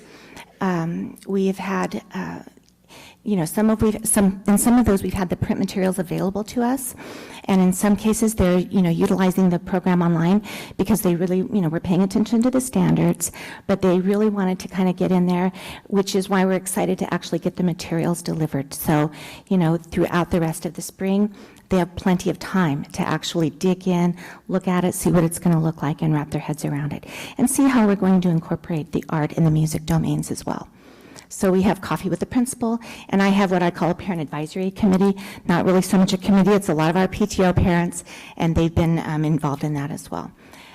So we've piloted units in all grades. This was a text that a parent sent to me one day. She said, "You would not believe the conversations we're having at the dinner table just after just one unit with her daughters." So that was a lot of fun. And this little slide is one of our little guys. We had an Olympics for their Greek mythology unit in second grade. Mrs. Smith, would you take a question, please, from Absolutely. Trustee Dawson? I just want to clarify that you're Do you want me to go back? No, Oh, okay. you can just tell. You're rolling it out for what grade levels initially, and then are you going to do it? Well, in the fall, because we have the Amplify Language Arts curriculum, that will be our language arts curriculum. Okay. So that would be, full implementation using that, the curriculum materials we have at that time in the fall. Whether or not we'll be able to completely implement all of the other domains will take some time, obviously. So are you going to do the Amplify all the K through K-6, 6? yes. Oh, you are? Okay. Yes. And so then if you get the other domains, are you going to try to roll it out in the lower grades, or you going to do the Well, whole? art and music those are music's a little bit more of a challenge. We've discovered that YouTube is our friend. You'd be surprised at a lot of the directed drawing lessons and music appreciation you can find on that. So we don't exactly know what that will look like yet, because we're going to have to look at our staffing and our rotations and so forth. So in that case, you're right. We have to build background knowledge for both our staff and for our students. So that will take a little time. But because so many of the domains are already included what they're reading about in their language arts readers, that is core knowledge content. So, that will comprise our ELA portion of our day. Okay, thanks. Mm-hmm. Thank you. Another question from Dr. Farouk. Just a quick question. I know Dr. Nelson here has really set the standard very high for how to administer core knowledge in the district. In what capacity have we incorporated also lessons learned from how we rolled it out to Adams? And I just want to get your thoughts on that as well. Well, I can't really speak to what is happening at Adams, but I can tell you that I work closely with Dr. Nelson, and, we've kind of worked together from the very beginning in terms of bringing core knowledge to Riverside Unified. So plainly, I respect Dr. Nelson very highly, and, definitely follow her advice and her recommendations as we move forward. Her staff members have collaborated with some of my staff members. So in that regard, all three of our schools are excited to have kind of a PLC, a collaborative team, so that we can work together to make sure that we're working smarter as we roll it out. So they have a #1 super enthusiastic leader at our school, so hopefully that will make the difference like it did at Bryant and at Adams now as well. So I think you can see what our next steps are. We're at this point now where our teachers are very excited to get, like I said, they've had just a few materials here and there that Amplify has provided for us to pilot. And so they're very anxious to have, the full body of materials for them to study, not necessarily implement all of it this year, but just for, perusal and discussion and planning throughout the spring and the summer, so that we can kind of hit the ground running and do a great job in August. I think that's my last slide. Benjamin Franklin said that an investment in knowledge pays the best interest. So we believe that core knowledge is the best route for our school. And I would like to invite you to ask any other questions you might have at this time. Good. We have a couple more questions from Absolutely. another one from Trustee Locke Dawson. Actually, I was just going to move approval, but I think you have some other people that want to ask questions. So Okay, when you're done, hold or on to when we're that. ready. Okay. Ms. Alavi? Yeah, just a quick question, whether you said you weren't quite sure how the art was going to go, so you're not going to have something like they have at Bryant, where you have a Rotations. classified person giving art? Well, that, we definitely want to have the same structure where we have specials, where you have art, music, and every grade level gets directed art lesson or art appreciation aligned with the content on a weekly rotation or something similar to that. But what it will look like at Franklin with the size of our school, I know that they've determined that there will be a 0.4 person that would support our school, but a 40% person is kind of tough to hire, so we're going to have to figure out how that will look in terms of our staffing. So those things are still on the table at this time, but it's absolutely the plan to make sure that we have that VAPA incorporated. But without that person, you're looking at teachers taking YouTube lessons? Well, I didn't mean to put it that way, so I'm sorry. I'm just saying. I'm a little Yeah. concerned. I just wanted about the to- art and the music. Yeah, that's a big part of the core knowledge program, is to get that kind of influx of VAPA. Yes, it absolutely is. And we do have our band program, our fourth grade teachers, our students all get recorder lessons as part of a REEF grant they got a couple of years ago. So we have an actual teacher, music teacher, who comes and teaches that to fourth grade. We have our band program in fifth and sixth grade. We have a choir at Franklin for our upper grade students. So teachers do need to have, you're absolutely correct, not all teachers can read music. But they do. There is a music appreciation component, and there are instructional materials that come from the Core Knowledge Foundation that I have purchased for them to learn that background. But I'm talking about listening to the actual compositions and looking at the prints. That's the sort of thing you would find, online. And there are a lot of core knowledge lessons aligned for the VAPA components that have been placed, that are part of the Core Knowledge website. So we will access that. And again, we'll collaborate with the other two Core Knowledge schools to make sure our lessons are similar in quality of those. And it'll grow over time. It will. Yeah. I mean, we still pay attention to the current California standards for VAPA now, so it will only improve as we go along. Okay. Mr. Hunt, do you have something? I commend you on what you've done, Don, and how you brought that together. Just quickly, you have a, first of all, it's a very big school, so your problems and your successes can be multiplied. How did you, you have one of the more active parent-teacher organizations in the district, and good. How were you able to how did you bring them into the fold and get them advocates of all of this? Well, like I said, we had our meetings. We shared what the Core Knowledge Sequence was all about and a little bit about its history. When the Core Knowledge representative, Mr. Quiros, was in town to talk to our teacher staff, he was part of that evening meeting that parents got a chance to hear a little bit more about what it's about. Of course, they already know about the successes of Bryant here in the district as well, so that was motivating. What's, in my opinion, who wouldn't want their children to have access to that rich content? That was a pretty easy thing to, not to sell, but that was definitely a pretty easy thing to get them on board about. And then as they started to see what the kids were learning in our pilot units, that multiplied their enthusiasm.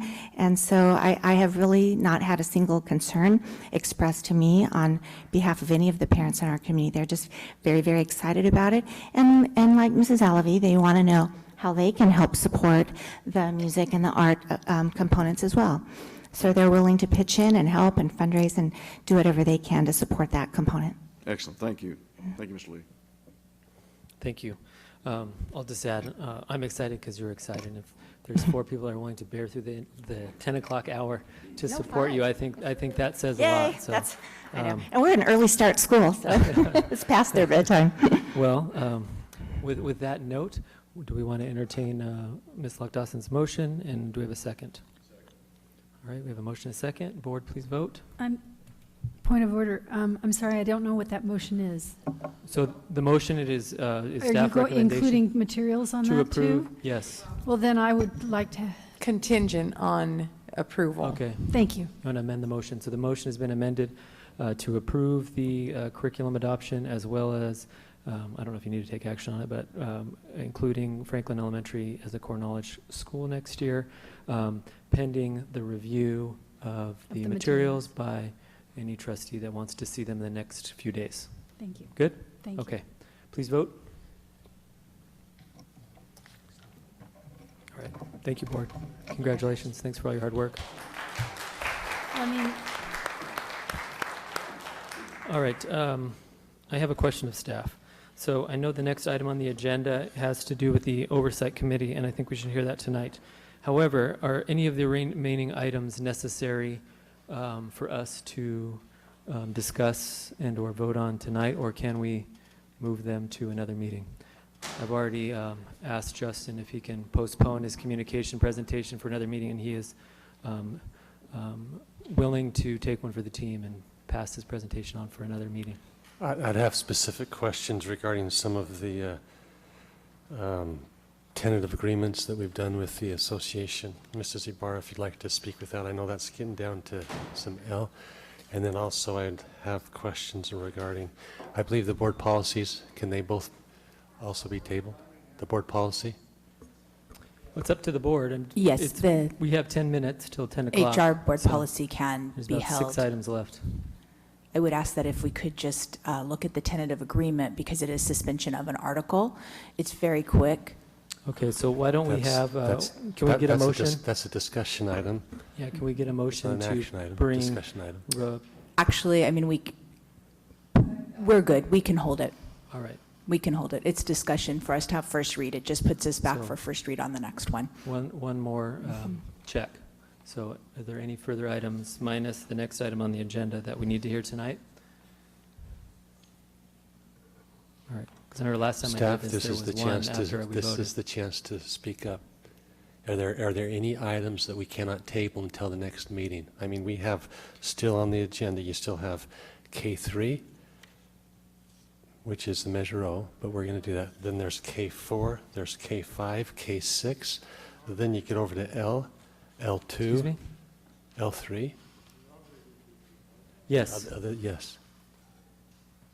Some kind of nonverbal communication or verbal communication would be really good right now.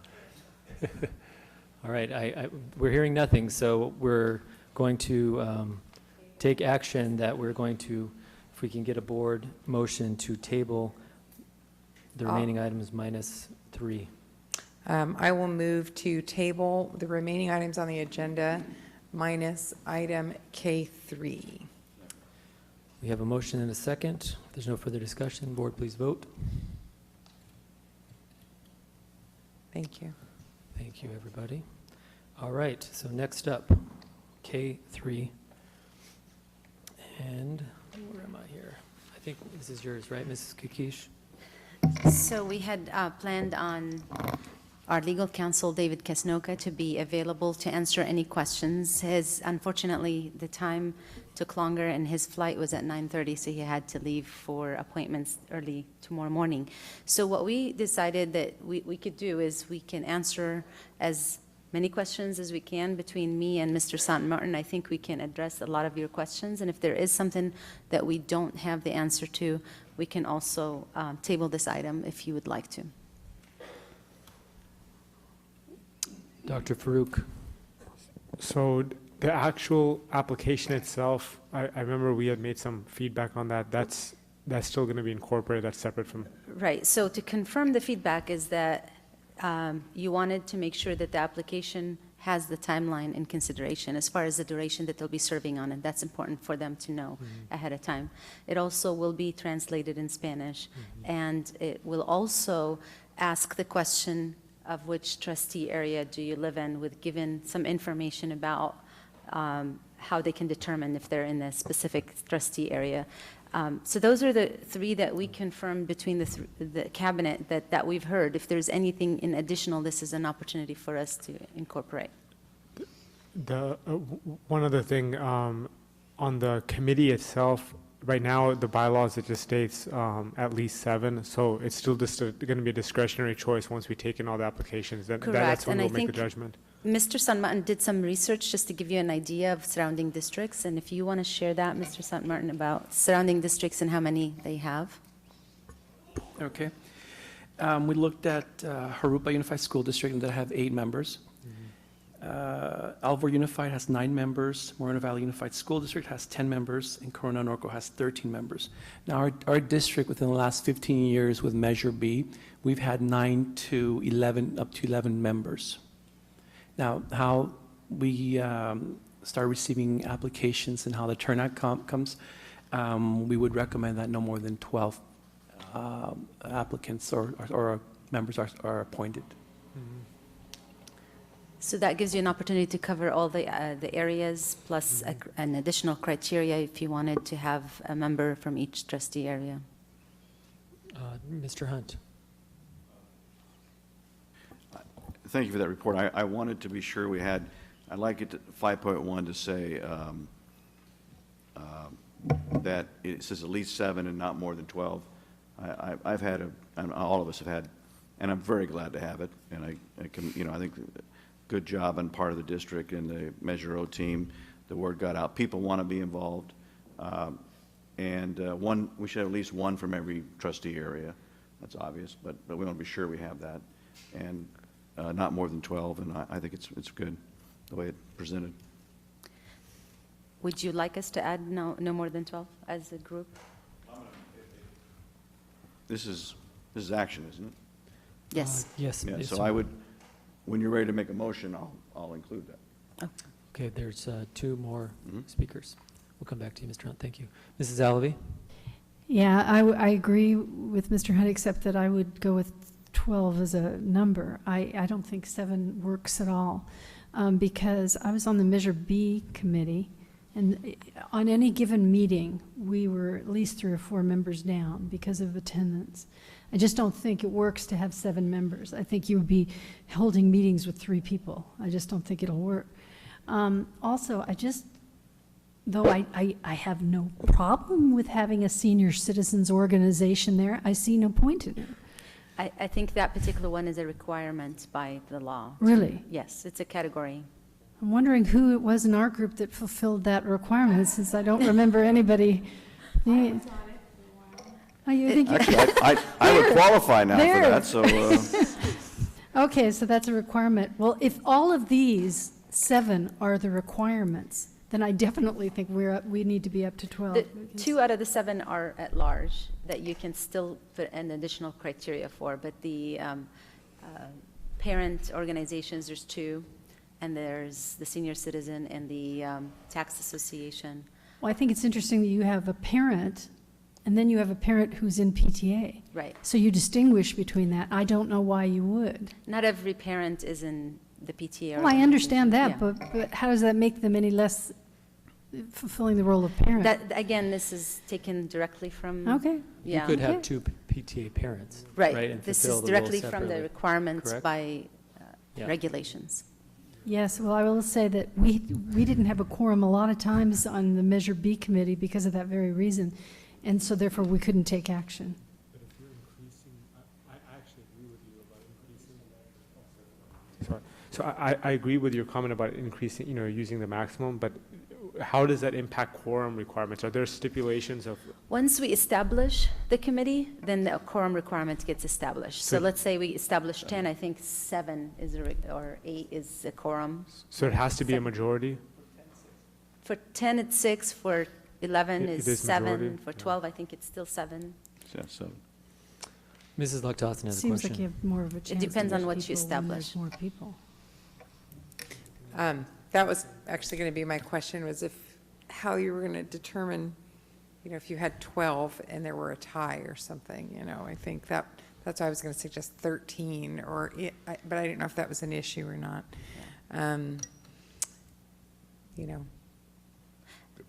If you have 12 members and there's a tie, how do you Do they break the vote? tie? They're, as far as vote, it's, Do they vote? have you gone through that before? I don't remember. No. But that would be a good legal question if David does know. Well, I just think if you're going, most boards like us, we're 5, right? Most boards are 7, 5, 9. I mean, because So of we- that. Yeah. That probably explains why for Measure B, we had up to 11 members. Yeah, so I would suggest either 11 or 13, if my friends my colleagues up here agree. But then the other comment I had was regarding the trustee areas. I don't necessarily think, and let me know your thoughts on this, I don't necessarily think we need to call it out that one has to be from each trustee area if we ensure that whoever we select in those various categories represent equally across the board the various trustee areas. Do you know what I mean? I don't think you need to make it a category. You need to be from 1, you need to be from 2. Just as long as we fill those All the areas. positions, there's an even distribution so they're not all heavily in one area or another, which could make it challenging for you if you're trying to get a senior citizens organization or a bona fide taxpayers association. But So can I clarify, am I hearing you, like if we fill the categories that are required by law and we see that we are heavily in one area of the trustee areas, that we weigh out the rest and balance that out with the rest of the positions? that At large, at okay. the at large, but also I would hope you wouldn't find yourself in that position. I would hope during selection that you would That's try to taken in preload it consideration. so that you wouldn't have that. That would be, and then my question was, for the parent and the PTA parent, are those two required by law to Yes. have them separated out like that? Interesting, okay, thanks. And those are easy to PTO's fill. a good lobby. I tend to agree with Ms. Lock-Dawson. I think it would be good as a practice to try to make sure that there's diversity from, for a lot of standpoints, but especially in terms of trustee area. But I don't know that we should dictate that in our bylaws, you know, to basically require us just in case that person's not there, or we have people terming off the board, or people resigning off the board, and then we can't meet because we don't have that fulfillment. Yeah, no, I disagree. No, I agree with you. So what we're doing is we're adding a question on the application of which trustee area do you cover, so that way it gives us an opportunity to balance that out. Knowing that they probably don't know. We're gonna provide. So there'll be like a, okay, Yeah. good. Exactly, we're gonna attach a visual.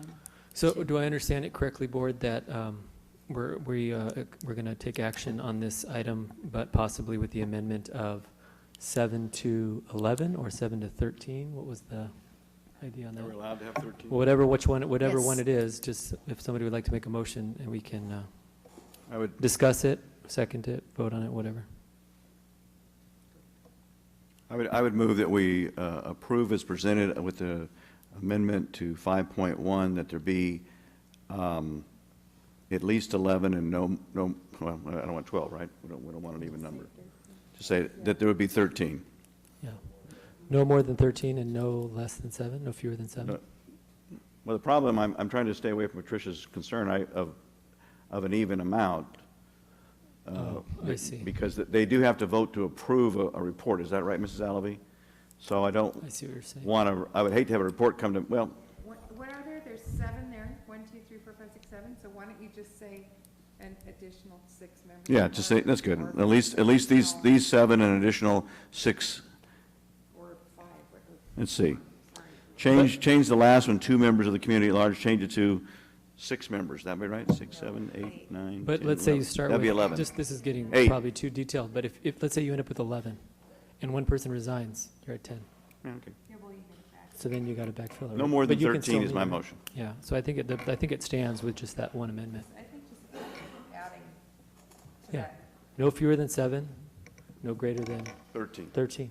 Right, and they can be, so the number down at the bottom can be anywhere from 2 to whatever the math needs to be to get to 13 and members at community at large. See, this is what happens when we have discussion after 10 o'clock. I don't, So is that a Second. motion, Mr. Hunt? yes, sir. Thank you. Is the second, please? All right. Any further discussion? Excellent. Vote. When does this go into action? When does this start? Can you As- fill us in on when you're going to start recruiting? Okay, so as soon as this has been approved, now we're going to update our website and make sure that we include the link on the mailer that's going out as a thank you to all the citizens within our district. And we're going to start receiving the applications. But one of the things we're going to make sure that we take the time to do is the translation to Spanish, which is going to happen immediately. And once that link is available, can you please send that to each one of us on the board? Because I think all of us have been approached by one, maybe the same, whatever person that taking wants note of that. information. So we want to make sure we get that to them.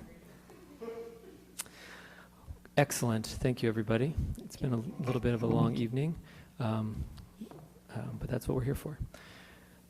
So, meeting conclusion. We will revisit those items at a future date that we tabled. Thank you, staff, for your patience. So we will end, hopefully, with what are brief board member comments, and we will start with Vice President Lock-Dawson. I have none.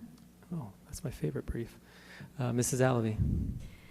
Only that I do think we need to further look into our procedure that we have used for Lake Matthews, and refine it and clarify it, and maybe even develop a better communication protocol to use in these states. Thank you. Thank you, Mrs. Alavi.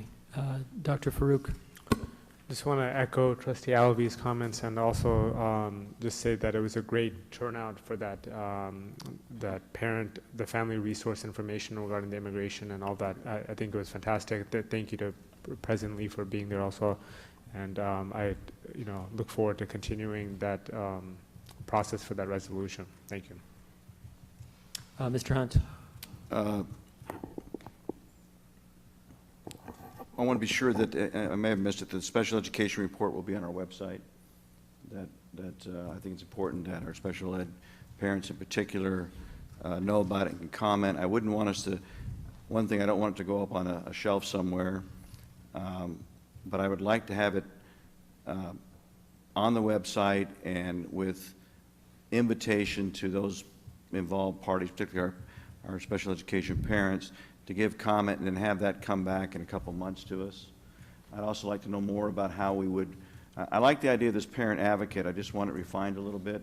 And I'd like to find out, I think the climate portion is very important, the culture.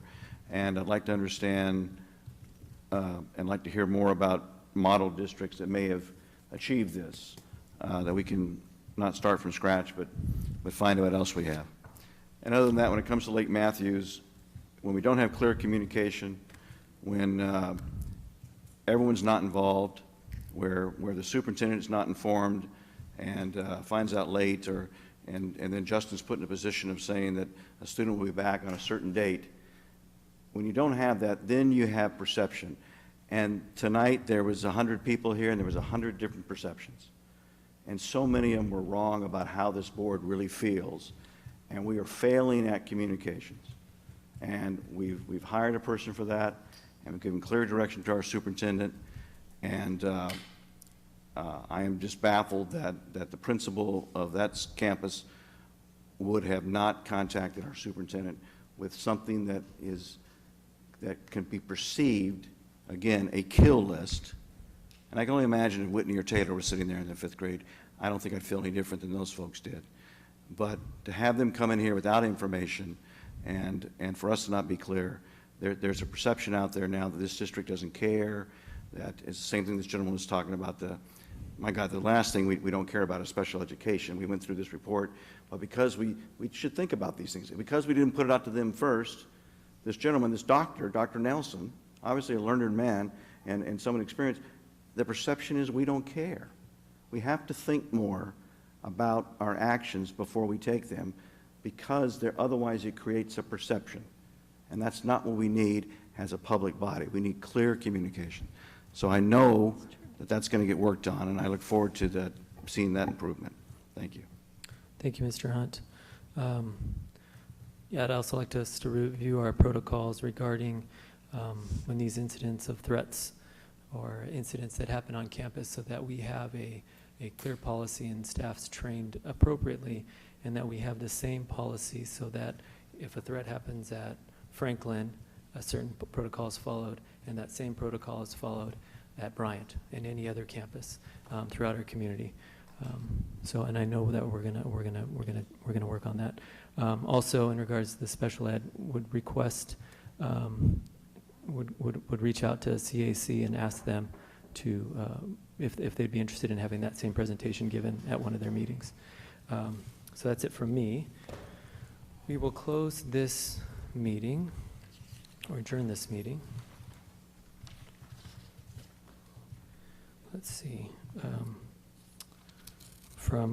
In honor of 2 people. The first person is Sandy Barrios, and we'll read this email here.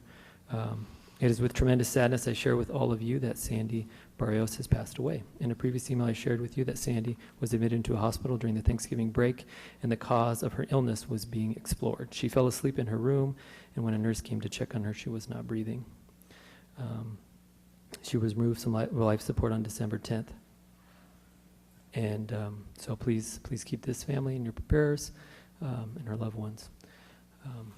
So also I would like to close this meeting in honor of Mr. Frank Paredes, who spent his entire career as an educator and served as a principal at Poly High School. He was my principal at Poly High School for 11 years before he retired in 2007. As we all heard, he passed away on New Year's Day, continuing to fight an illness that unfortunately finally took his life. So our thoughts go out to Judy and her family as they mourn the loss of Frank.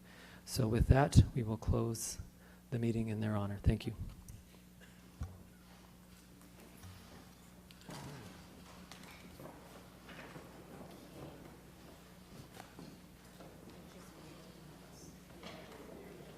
Yes.